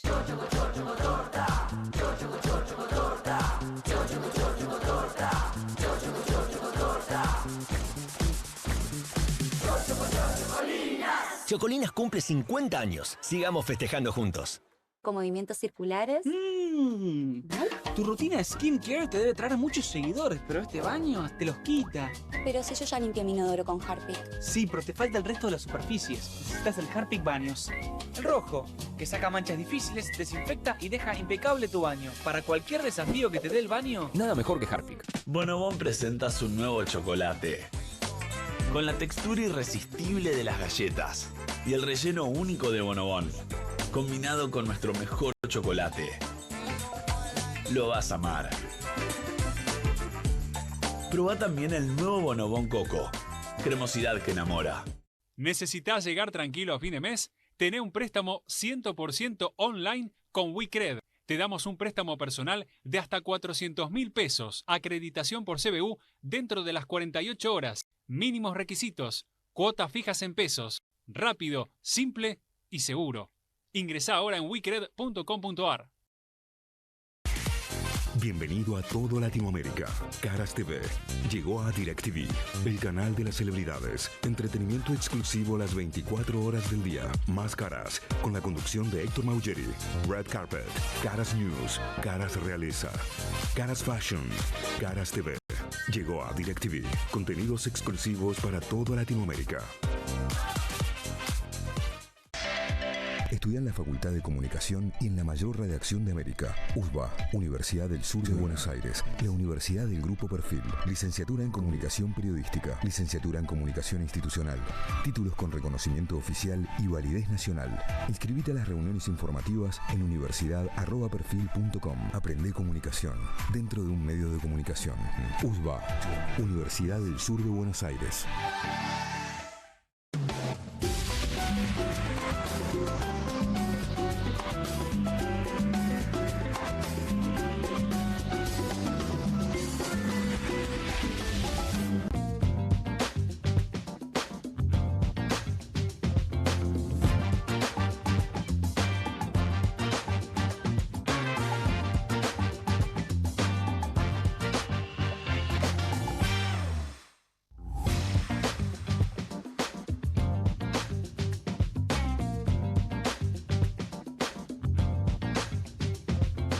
Suele decir Carlos Heller, diputado nacional, columnista de nuestro programa, que frente a las objeciones respecto de la estatización de YPF, de la recuperación de YPF para el Estado, en realidad lo que hay que hacer es pensar que lo que estuvo equivocado fue la privatización de YPF. En el marco de la batalla cultural, en el marco de entender cuál es la discusión en realidad, cuál es el problema. El problema fue regalarlo, privatizarlo, no recuperarlo. Pero eventualmente hay una causa, tramita en Estados Unidos, y una jueza, la jueza Presca, de un tribunal de Nueva York, hoy tomó una decisión y dijo que el Estado argentino le tiene que entregar a fondos buitres que compraron el litigio, le tiene que dar el 51% de las acciones y se quedarían con el control efectivamente de la empresa. Y esto de alguna manera, decía Hernán, lo celebró el presidente Javier Milei, que hizo este posteo. Vamos a compartirlo. Un fallo contra Kicillof, ya arranca muy en modo campaña electoral. Nos acabamos de enterar que la jueza Presca falló contra el Estado en el caso de la expropiación de YPF. Independientemente de la cuestión de fondo, haber llegado a esta situación del país es responsabilidad directa del inútil soviético de Axel Kicillof. Ahora vamos a hablar con Martín Becerra sobre todo esto. Cuando era ministro de Economía durante la segunda presidencia de la condenada Cristina Fernández de Kirchner. Lamentablemente, no le alcanzó con arruinar la economía argentina, así que ahora se está encargando de destruir la provincia de Buenos Aires. Al margen de la imbecilidad de Kicillof y todos los que nos gobernaron antes, sepan todos los argentinos que vamos a apelar este fallo en todas las instancias. Menos mal, decía Heller, ¿no? Pensamos que le iba a dar la razón. Que corresponda para defender los intereses nacionales. Pasaron más de 10 años, los argentinos seguimos sufriendo las consecuencias del peor gobierno de la historia argentina. Yo avisé que el soviético es un... Bueno, ustedes lo pueden leer. Mariano Hamilton hace la traducción, a mí me cuesta, le soy franco. Ya lo sé. Bueno, Hernán, ¿arrancamos por acá o vemos la respuesta del gobernador Kicillof antes? No, acá detengámonos un segundo. La primera cuestión es lo que mencionábamos y hablábamos hace un rato. Yo diría, el presidente deja los dedos marcados, dice, porque le da o le otorga la responsabilidad del hecho a Kicillof, que es lo que alegan Burford, básicamente los fondos buitres, Burford encabezados por Burford, que son los que litigaron contra la Argentina. Vos decís, Burford, ¿pero cuándo fue socio Burford de YPF? Nunca. Claro. ¿Qué hace Burford? Burford le compra a Petersen los derechos para litigar. Y ahí hay una discusión muy importante. Pero lo cierto es que me detengo una cuestión, Pablo, muy importante, que recién, la verdad que se me ocurrió mientras lo veíamos. Estrictamente, Presca había condenado al Estado argentino, no a YPF, hace algún tiempo atrás, a pagar 16.000 millones de dólares. Sí. ¿Por qué ahora dice, denle las acciones? El Estado argentino le puede decir, yo te lo pago caro, yo qué sé, tengo opciones. ¿Por qué querés las acciones? Porque siempre Burford quiso las acciones. Siempre. El control de la empresa. Sí, que de hecho cuando vos ves el valor de las acciones, te suma, recién creo que Experta, ahora lo vamos a ver, suma 6.000 millones de dólares. Es decir, ¿por qué perdés 10.000? Sí. Porque YPF vale mucho más. Y ahí la verdad que empieza a explicarse en buena medida qué hay detrás de esto. Burford. ¿Qué es Burford? Compra juicios por migajas. ¿Te acordás de los fondos buitres? Sí. Igual. Compra juicios por migajas. Es decir, en este caso, el derecho a litigar lo compra por 2 mangos. Va y le dice, vendémelo, qué sé yo, total. Bueno, dale, tomá. Litiga fuera del país y te agrego una cosa. Elige dónde litigar. ¿Bien? ¿Sabes quién es Loreta Presca? ¿Quién es? La que sucedió a quién. A Tomás Griesa. Claro. Es decir, yo voy a elegir ese juzgado, o casualidad. ¿Por qué? De la fragata, entre otras cosas. Claro, ¿por qué? Bueno, porque justo las ADR cotizaban en Nueva York, pero maestra, el delito es acá en la Argentina, en todo caso, o el hecho más que el delito, el hecho es acá en la Argentina, ¿por qué no va la justicia acá? No, porque eso. Bueno, eligen dónde. Eligen al juez afín, van a Loreta Presca y logran la sentencia deseada. Es decir, pagan 2 mangos por esto y se quieren llevar 16.000 millones o eventualmente el 51% de las acciones de YPF. Bien. Bueno, ahora si querés sí, veamos las respuestas que hubo del gobernador. Podemos agregar la de... José Luis Espert. Que también. Pero arranquemos por Kicillof. La entrega avanzada es largo, pero conceptualmente es muy importante. Una jueza de Estados Unidos, sucesora del juez Griesa, acaba de decidir de nuevo en contra de la Argentina y a favor de los fondos buitre, exigiendo que el Estado argentino soberano entregue el 51% de las acciones y el control de YPF. Es un disparate jurídico, intolerable intromisión sobre nuestra soberanía. Muy importante que destaque el gobernador de la soberanía. Pero lo más grave y sorprendente no es el fallo ni el comportamiento de la jueza. Lo más peligroso es que el propio presidente argentino elija ponerse del lado de los poderes extranjeros y no del lado de los intereses nacionales que debe representar y proteger. Lo que decía Hernán, deja los dedos pegados. No hace falta una investigación muy profunda para advertir el vínculo entre la pasión norteamericana de nuestro presidente y esta noticia. Algunos todavía se preguntan por qué Milei viaja tanto al país desde el cual salió este fallo. Se nota mucho. Paremos un segundo acá. Acá lo que está sugiriendo no un analista de la realidad argentina. El gobernador de la provincia de Buenos Aires, ex ministro de Economía, está sugiriendo que hay tongo, está sugiriendo que hay algún tipo de acuerdo entre algún sector del poder en la Argentina y la jueza en los Estados Unidos, para un botín muy importante, que como dice Hernán, no son solamente 16.000 millones de dólares, se trata de tener el control de una empresa de esas características con la riqueza que tiene la Argentina Pablo, en este tema. Permitime agregar una cosa. Yo tengo un pequeño matiz en una cuestión. Dale. Milei es muy antinacional, no me sorprende. Y efectivamente uno podría encuadrar este comportamiento dentro de eso. Pero no ese es el problema. Cuando yo digo deja los dedos marcados, la justicia norteamericana suele utilizar declaraciones de cualquiera de nosotros, más aún del jefe de Estado, que es sobre el que recayó la sentencia. Si hasta el presidente te dice que tenemos razón. Pero lo primero que van a hacer, Burford, va a agarrar las declaraciones y va a decir, maestro, si vos decís que yo tengo razón. Sí. Y la jueza va a decir, señor, usted que se la acusa está diciendo que ella tiene razón. Fin. Está bien. Se acabó.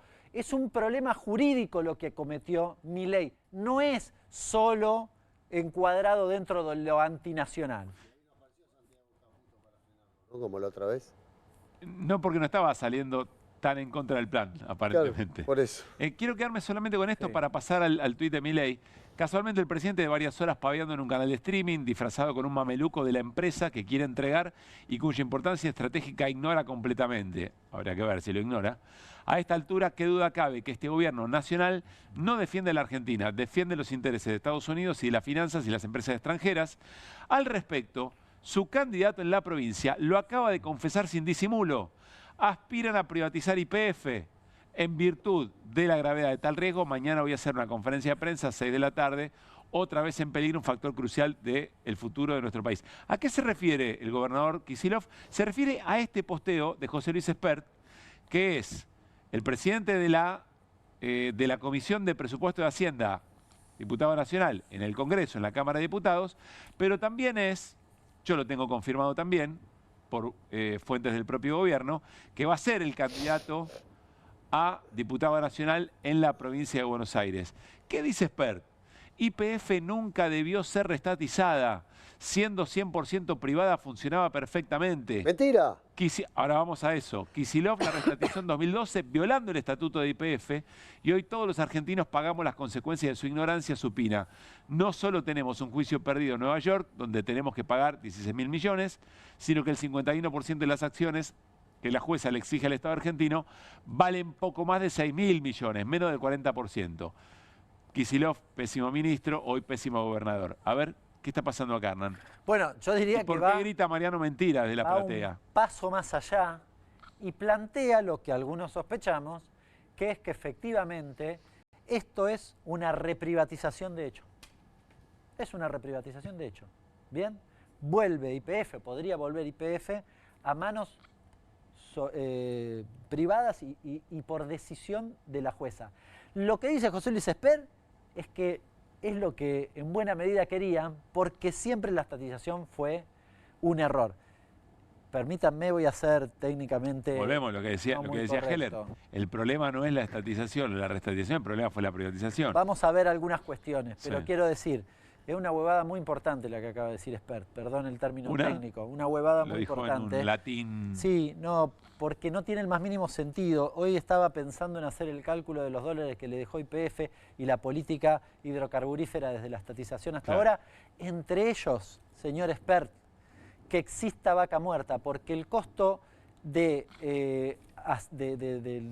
conocer la tecnología y lograr que vaca muerta sea una realidad, la hizo YPF. Esto es indubitable. Con lo cual, hoy no existiría vaca muerta tal como la conocemos si YPF no hubiese hecho el costo de conocimiento, por decirlo de algún modo, de esa cuestión. Hamilton recién decía, mentira, sí. Mirá Repsol, ¿qué había hecho? Sobreexplotó, Era la monetizó, empresa que tenía la... sobreexplotó tenía los YPF. pozos, monetizó, es decir, los vendió y sacó la plata a la Argentina. Los pozos de exploración eran 101 en el 94, quedaron 10. Quedaron 10. Esto es lo que sucedió. Claro. Caída de reservas, producción, inversión. Hicieron perch YPF. La discusión real es, eventualmente, ¿por qué no se estatizó antes? es una discusión que a veces circula en algunos ámbitos porque, bueno, te llevó algunos años lograr que YPF se recuperara a partir de esto. Perdón que insista con esto, ¿por qué se privatizó? Esa es la discusión. Bueno, Nunca fue una se debe decisión de la década de los privatizar. 90. Con un dato, pasemos a la siguiente, con un dato importante para complementar lo que dice Carlos Heller, acá esto lo vimos, que tiene que ver con que además la privatización, recién lo mencionamos, la privatización tiene un estatuto que está armado para que el Estado no entre. Por eso ponen esto de la OPA, que ahora lo vamos a explicar, que es que cuando vos eventualmente vendés una parte importante de la empresa a alguien, tenés que darle prioridad a los socios preexistentes. Entiendo. Eso es una OPA. ¿Para qué? Para evitar que entre el Que Estado. el Estado lo recupere. Claro. Por eso está escrito así y es el origen del problema que tenemos acá. Bueno, los ADR de YPF cotizaban en Nueva York, ¿Qué por es eso... un ADR? Es, digamos, las acciones de YPF Sí, cotizan en... bien. Es una cosa un poquitito más complicada, pero básicamente es eso. Cotizan en Nueva York, por eso Burford termina litigando allá. Y hay un problema de montos y fechas porque, esto es medio técnico, no viene al caso, pero hay como dos momentos donde se considera que se hizo la estatización y que debió haberse hecho la OPA. Los dos momentos, la diferencia, si se considera uno o si se considera otro, estoy hablando del momento donde se firma el decreto, si no me equivoco, la ley, y finalmente la implementación, estoy siendo genérico, pero aproximadamente es eso, establece una OPA u otra, con lo cual el valor es muy diferente, y estamos hablando de 4.000 millones de dólares de diferencia. Bien, en el origen, que la causa en el origen era de 4 o 8.000 millones. ¿Sí? Es muy importante Bien. esto, es muy técnico, pero es muy importante en el medio de la causa. Bien. Bueno. Me cansé. Hermoso, hermoso Sí. suspiro. Tengo 50 preguntas para hacer, pero como estás cansado no te las hago. Próximo capítulo mañana. Conferencia de prensa del gobernador Kicillof, principal señalado por Milei. 6 de la tarde, vamos a ver qué Te dice. agrego y- una cosa, no sí, sé si la cerramos. tenemos en placas, creo que la teníamos, no importa. Sí. ¿Sabes cuánto vale si tengo que evaluar las reservas y los recursos? Los recursos son lo que se estima que existe en materia de petróleo y gas, pero que no está en condiciones de sacar Sí. en este momento, pero que existe, está comprobado. Si yo lo valorizo, ¿sabes cuánto vale? ¿Cuánto? Arriba de 300.000 millones de dólares. No es moco de pavo. Te lo digo con honestidad, estoy convencido de que acá, detrás de esto, hay un acuerdo para que algunos actores se queden con YPF y con Vaca Muerta, que es la perla de la Argentina y la posible solución a los problemas económicos de nuestro país. No es cualquier cosa. Y la magnitud del dinero que significa YPF es tremenda. O sea, podés pagarla varias veces, además de la injusticia que significa Claro. este fallo, ¿eh? Pero podés pagarla varias veces. Gracias, Hernán. Bueno, vamos a volver a la placa. No sé si la tenemos lista. Tenemos la placa de nuestra nueva sección, nuestra nueva portada. Tiene que ver con lo que vamos a hablar a continuación y otra vez QR y una sección respecto de la venta de humo. Si no la tenemos, no importa. La ponemos después. Está Martín Becerra para charlar con nosotros. Ahí está, mirá. No necesita nada. Vamos a ver lo que el presidente de la Nación, en ese stream durante el fin de semana, en medio de todos estos problemas que les comentamos, sobre todo el tema económico, el presidente de la Nación abre la compuerta de barbaridades otra vez, sobre todo agresiones a periodistas. Yo no me quedaría en que son periodistas. Quedémonos con que esa es la manera de hacer política, de marcar agenda. Y vamos a ver si es humo, hasta dónde es humo y estamos cayendo en la trampa, o en realidad no se puede dejar pasar y hay que analizarlo. Javier Milei, un compilado que hizo la producción respecto de varios colegas. Dale.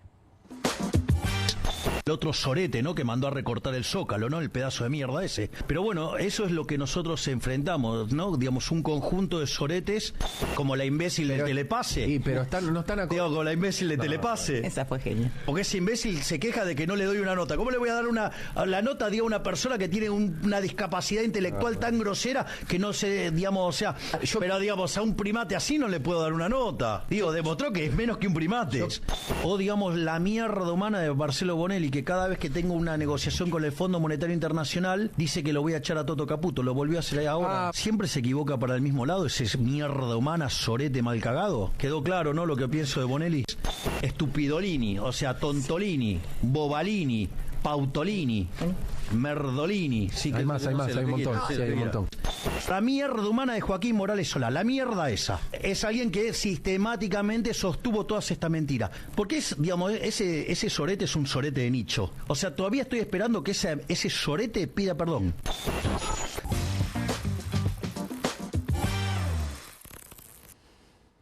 Ahí es donde es humo y al mismo tiempo son cosas bastante serias, ¿no? Martín Becerra, investigador. ¿Qué hace, Martín? ¿Cómo te va? Hola, ¿qué tal? ¿Cómo Gracias va? por estar acá. Bueno, gracias por la invitación. Antes de analizar esto, ¿dónde lo ponemos? ¿Tiene que ocupar parte de nuestra agenda el análisis de esto que hace el presidente de la Nación o en realidad estamos cayendo en una trampa? Pienso que no puede no ocupar parte de la agenda. Primero porque por peso propio la ocupa la palabra del presidente. Segundo porque tiene, yo diría, por lo menos dos efectos muy claros. Disciplina a una parte del periodismo, de la opinión pública, porque si dice eso de Marcelo Bonelli, de Julia Mengolini, que son gente muy conocida, con grandes audiencias, ¿qué no dirán de una persona anónima? Entonces, claro, mejor me mando a guardar. Afecta el trabajo de esas personas. En algunos casos hay anunciantes que retiran su apoyo a algún programa periodístico que conducen alguna de las personas atacadas por el presidente. Eso por el lado, digamos, del disciplinamiento, ¿no? Recorta entonces el derecho a la libertad de expresión, básicamente. Pero además, yo creo que tiene un efecto que también va más allá del humo, que es productivo, es como performativo de un ambiente social cada vez más violento. O sea, contribuye a que la forma en que nos tratamos cuando vamos a la verdulería sea a las puteadas limpias, donde no haya ningún tipo de posibilidad de intercambio por fuera de deshumanizar a la otra persona. Y me parece que normalizar eso también es problemático en términos de convivencia social, o sea, afecta a la convivencia social. Hoy hubo un quilombazo en la cancha de Colón. Exactamente. Iba a decir eso. Y me parece que... ¿Qué pasó? Perdón. Colón venía perdiendo el partido. Yo soy de Colón y de Boca. Sí. Colón venía perdiendo el partido. Tengo miles de preguntas para hacerte sobre eso, pero las hacemos en otro programa. Sí. Sí. Colón venía perdiendo el partido, qué sé yo. Viene en un muy mal desempeño en el torneo nacional. Y la gente de Colón, que ya fue a la cancha muy enojada, empezó a tirar de todo a la cancha contra los propios jugadores de Colón, no contra los de Mitre, que era el otro equipo. Y no podían salir de la cancha porque les tiraban piedrazos. Pero media hora.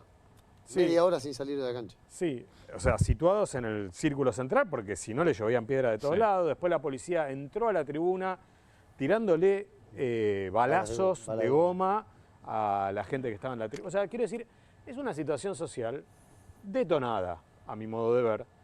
Y el presidente lo que hace es, le echa nafta, hablando de PF, le echa nafta, le echa combustible y le prende fuego. Y entonces me parece que tampoco podemos ignorar el efecto social que tiene en un clima cada vez más complicado, con una crisis económica como la que vivimos, la palabra de la mayor autoridad del Estado. Sí, no hay que ser Gramsci para darse cuenta de los alcances políticos que tiene esto. Digo, tiene como un recorrido que ya excede lo comunicacional y se transforma en algo sociológico hasta patológico. Es que me parece que además algunos términos, además de los insultos, además de acotar obviamente la libertad de expresión que termina claramente cercenada, genera una situación de mucha inseguridad por ejemplo, para los periodistas, para andar por la vida. ¿Qué otras palabras utilizó Milei en esa misma entrevista? Bueno, como fue larga hay cosas que se nos van perdiendo, pero primero dijo que somos enemigos, ¿no? La palabra enemigos es parte del discurso de la violencia. Son ellos o nosotros, ¿no? No se bancan un vuelto. dijo esta frase, no se bancan un vuelto, cuando estaba hablando de específicamente de Julia Mengolini.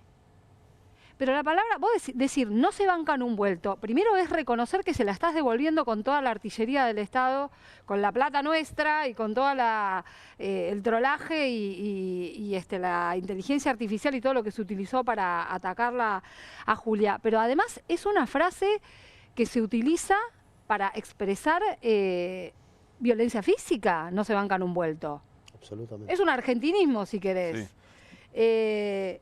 Y después empieza a decir, la gente les sacó la ficha a los periodistas. Yo por eso digo que estoy hablando del entorno periodístico, o sea, pero obviamente esto se puede trasladar a otros ámbitos también. Específicamente en este caso, a mí me parece que las palabras pesan un montón y que son invitaciones a generar violencia concreta.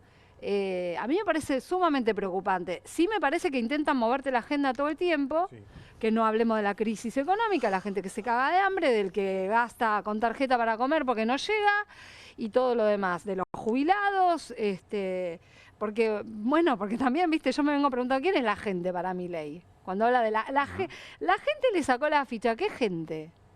O sea, la gente que para Milei es de bien, no sé. Entonces digo, esto que vos traes, yo lo veo como un discurso que empieza a generarnos situaciones de inseguridad muy concretas en la cancha a que quede alguien lastimado. Martín. En una movilización lo mismo. Sí, bueno, periodistas que fueron efectivamente agredidos físicamente. Navarro. Pero no, creo que hay un ejercicio, vamos a decir, maquiavélicamente inteligente de escaparle a la responsabilidad que le toca como gobernante y con los problemas que crea, y delegarla en figuras conocidas, que por conocidas es posible que una persona a pie las suponga ricas, alejadas de los problemas cotidianos que sufre la mayoría de los argentinos. Por eso me parece que también se inscribe. Por supuesto que con los periodistas tiene una obsesión, el presidente y su entorno, pero también se inscribe parte de los ataques a figuras famosas, Lali Esposo, o sea, que no son necesariamente periodistas, pero que me parece que él identifica como un ejercicio, ya digo, muy maquiavélico de distraer la atención de la responsabilidad que le toca hacia otros que pueden ser percibidos como responsables y que en una situación de mucho malestar y de resentimiento social que existe, bueno, encontramos culpables, los culpables son estos, qué sé yo, ¿no? O sea, identificar un blanco. Vuelvo a una cosa, me parece una obviedad, pero que hay que decirlo, no es que el presidente no pueda criticar a la prensa. Está claro que no se trata de tiene todo el derecho del mundo a hacerlo. Claro. Lo quiero aclarar porque ibas a decir algo, Mariano, porque quiero cambiar un poquito el eje. Si querés seguir sobre esto, dale. No, cambie nomás. Me parece que el diagnóstico está. ¿Quién pone límite? ¿Quién está en condiciones de poner límite a algo que hay consenso? ¿Quién puso límites en el pasado? Por supuesto, es súper inédito. Milei es una anomalía desde el 83 y hasta ahora ningún presidente del ciclo democrático tuvo cotidianamente agresiones de este calibre además. Con el periodismo, no recortaron el acceso a la información. O sea, todo lo que hace Milei es inédito. Ahora, en otras circunstancias donde hubo problemas, en el pasado tuvimos problemas con libertad de expresión, no siempre la relación con el periodismo fue prístina, etcétera. Bueno, había otros poderes. Romper un diario, un jefe de gabinete rompiendo un diario. Sí, rompiendo un diario es una imagen fuerte. Otro presidente que ordena censura a radio y a televisión cuando están reprimiendo en Plaza de Mayo, 19 y 20 de diciembre del año 2001, a través del Confer. Sí. O sea, hubo problemas con libertad de expresión. Ahora, había otros poderes del Estado que ponían algún tipo de límite. Ahora no tenés ningún tipo de límite. Quiero decir, acá también hay un problema, me parece, del estamento político general que se hace el distraído con estas cuestiones. Pero, perdón, no solo no ponen límites, sino que le dan facultades delegadas. Le dan facultades delegadas. No solo no Claro, ponen bueno, límites, claro. sino que le dan más poder. Está dando facultad delegada a esto. A esto, Sí, le dan claro. papota, claro, A esto. sí, sí. Pará, y cuando se las dieron sabían lo que era Sí, esto. no es una novedad. No es que esto aparece ahora, ¡oh, cayó del cielo ahora! No, porque yo entiendo que es una manera de hacer política, Por de eso. Sí, sí, y acumular el política. Poder Judicial, quiero decir, acá, Judicial es digamos, insólito. acá hay delitos constantes. Hay Abuso, abuso delito- de poder constante. Sí. Ya ha habido ¿Esto lo denuncias averiguaste, por lo esto. preguntaste o lo estamos diciendo como intuitivamente? Yo creo lo mismo. Pero hubo varias denuncias, por estos discursos de Milei. Hubo una nueva la semana pasada de la abogada Valeria Carreras. Lo que pasa es que caen en saco roto. Nadie se hace cargo. Ahora, Si en no le- otras si no, circunstancias... perdón, si no detienen a un tipo que le metió un corchazo en la cabeza a un fotógrafo, ¿te parece que van a detener a alguien porque le diga pelotudo? Bueno, detuvieron a una funcionaria.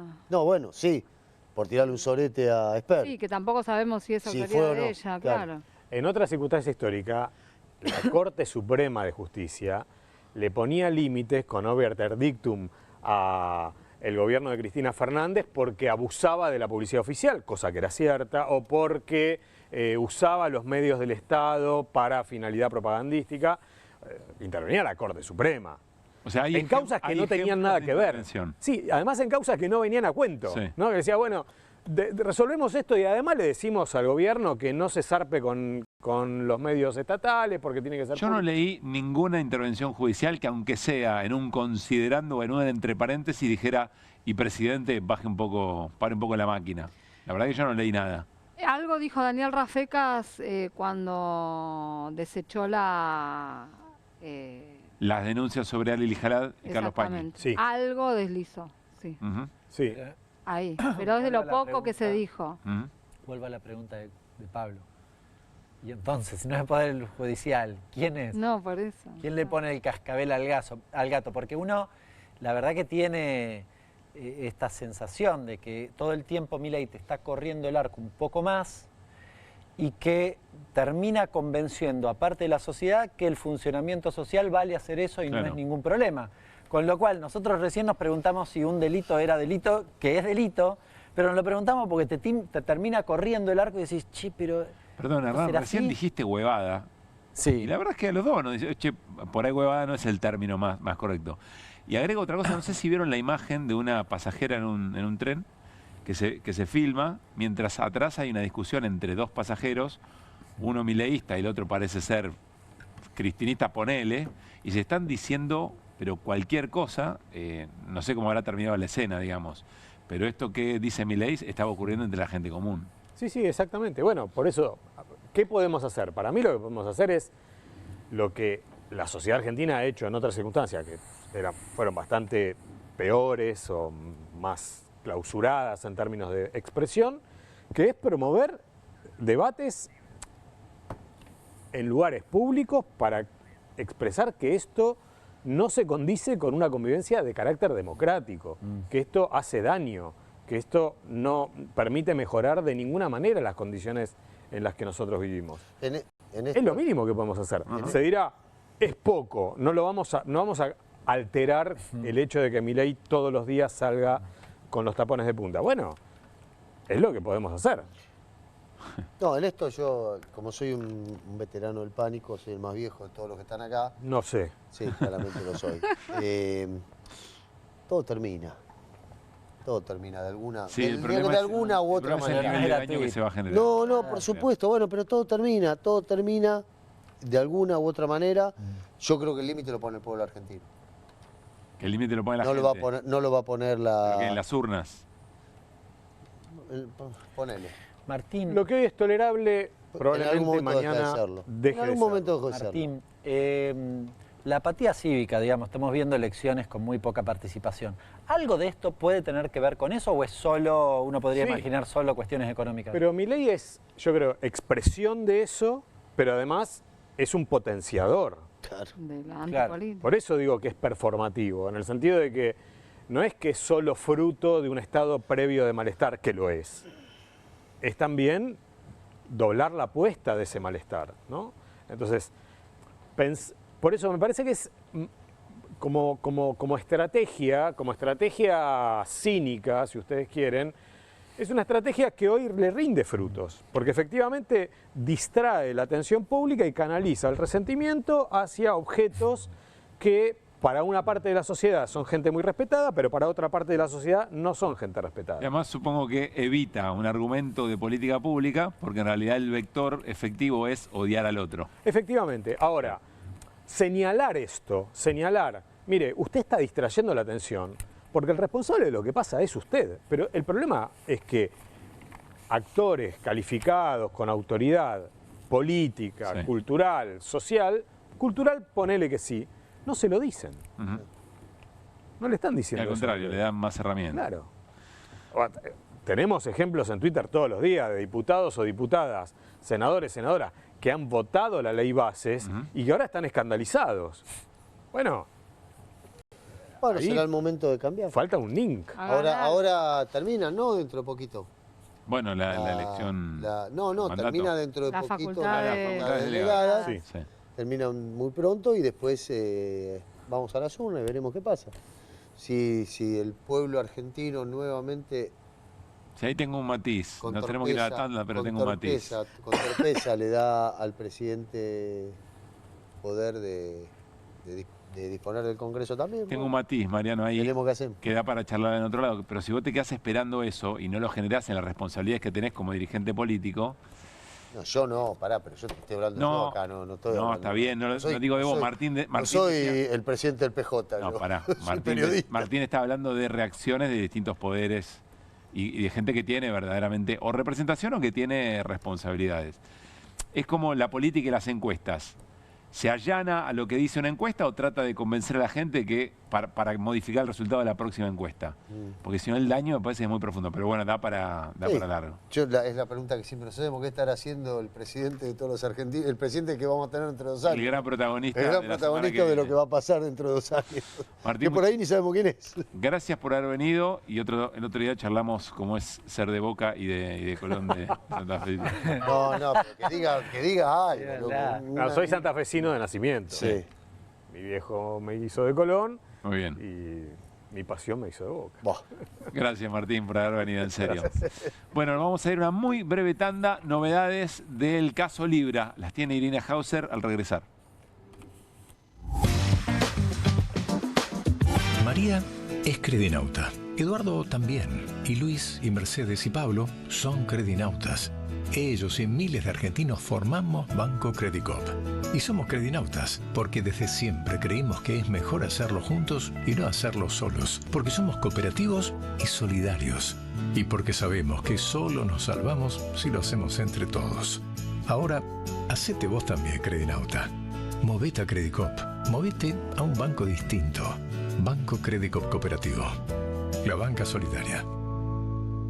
En Pilar, contamos con Mimuni, nuestra herramienta digital de atención ciudadana para solicitar turnos, realizar trámites y gestionar reclamos de manera ágil y cercana. Descárgate la app o chatea con nosotros por WhatsApp a través de 11 52 38 68 64. Las 24 horas del día. También podés acercarte a cualquiera de nuestros puntos Muni de lunes a viernes de 8 a 18 horas y los sábados de 9 a 15 horas. En Pilar, seguimos acercando el Estado a todos y todas las pilarenses. Pilar presente con futuro.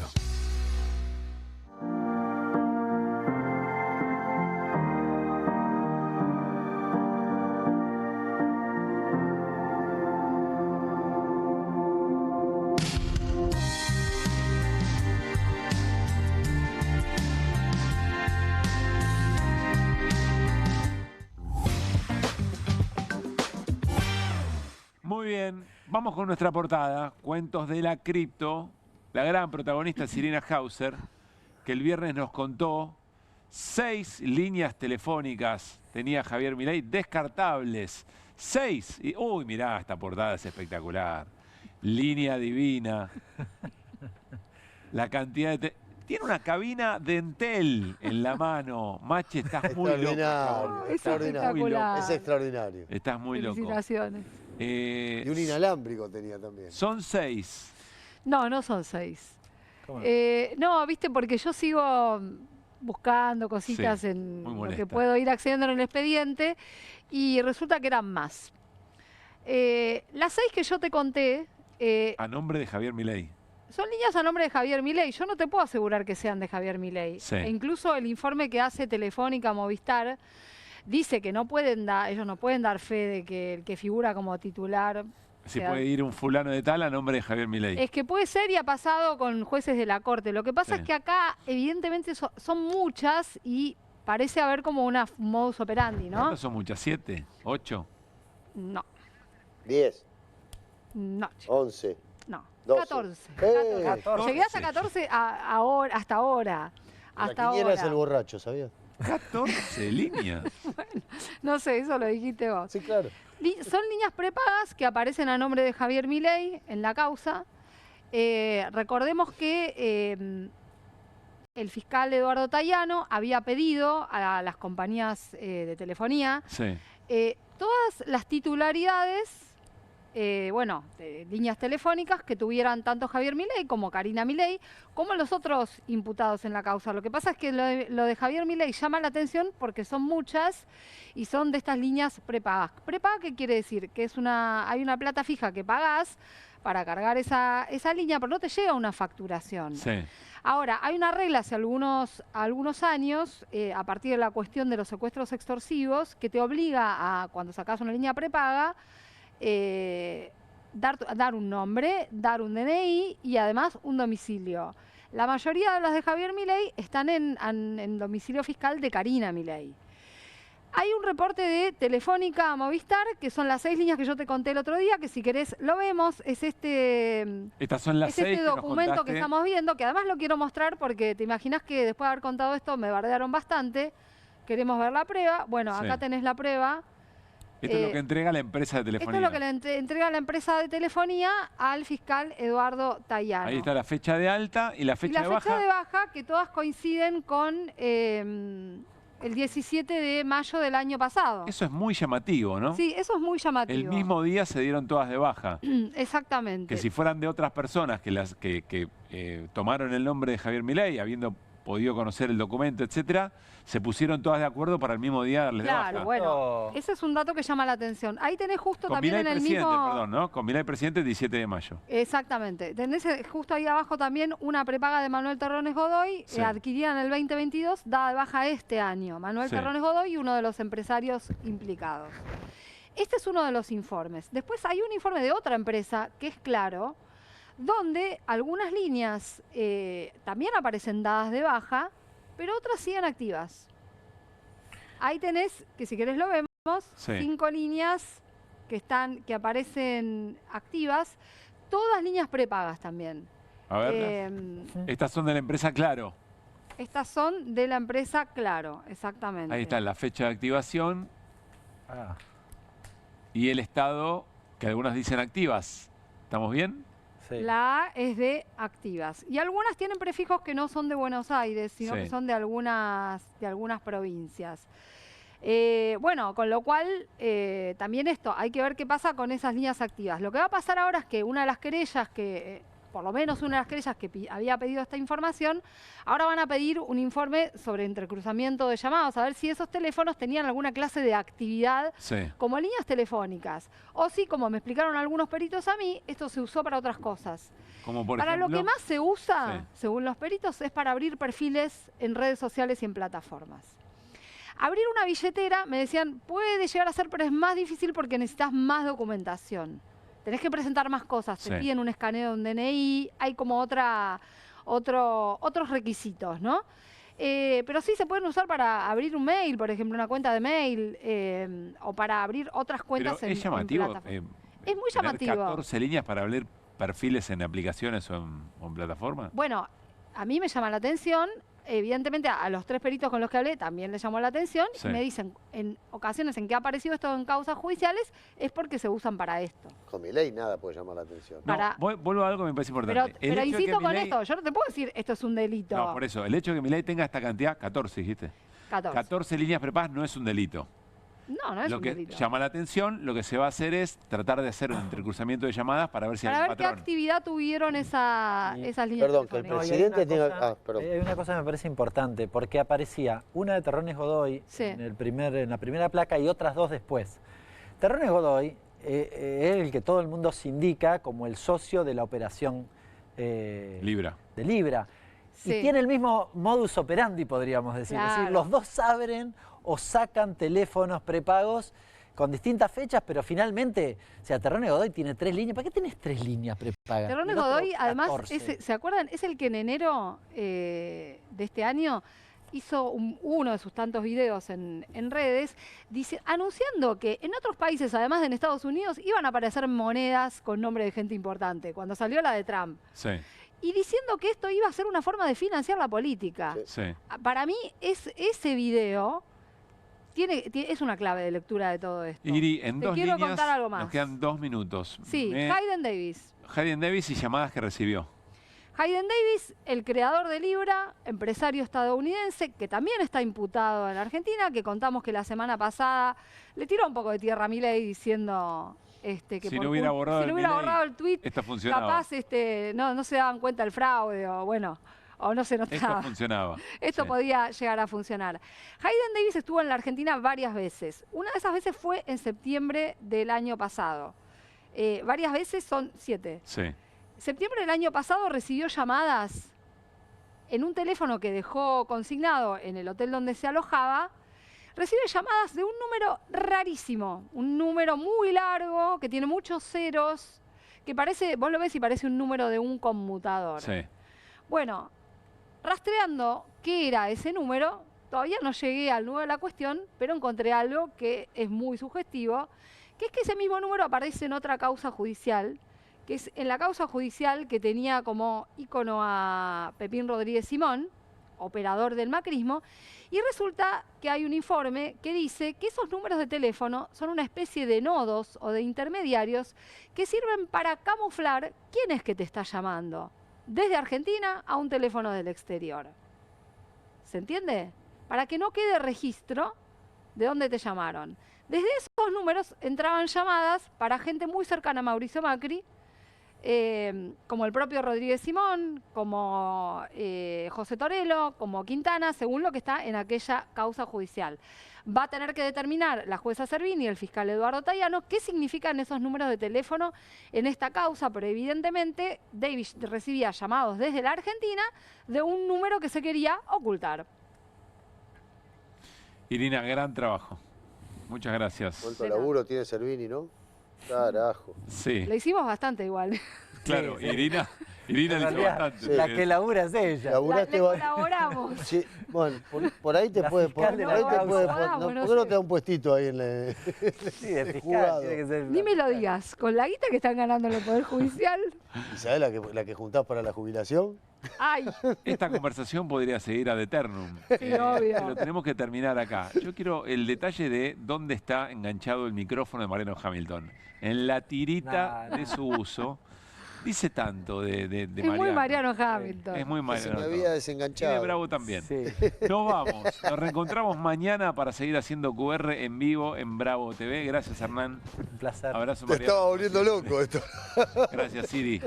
A todo el equipo técnico de Bravo y al equipo de producción de QR, muchísimas gracias también. Mañana seguimos. Pasen bien.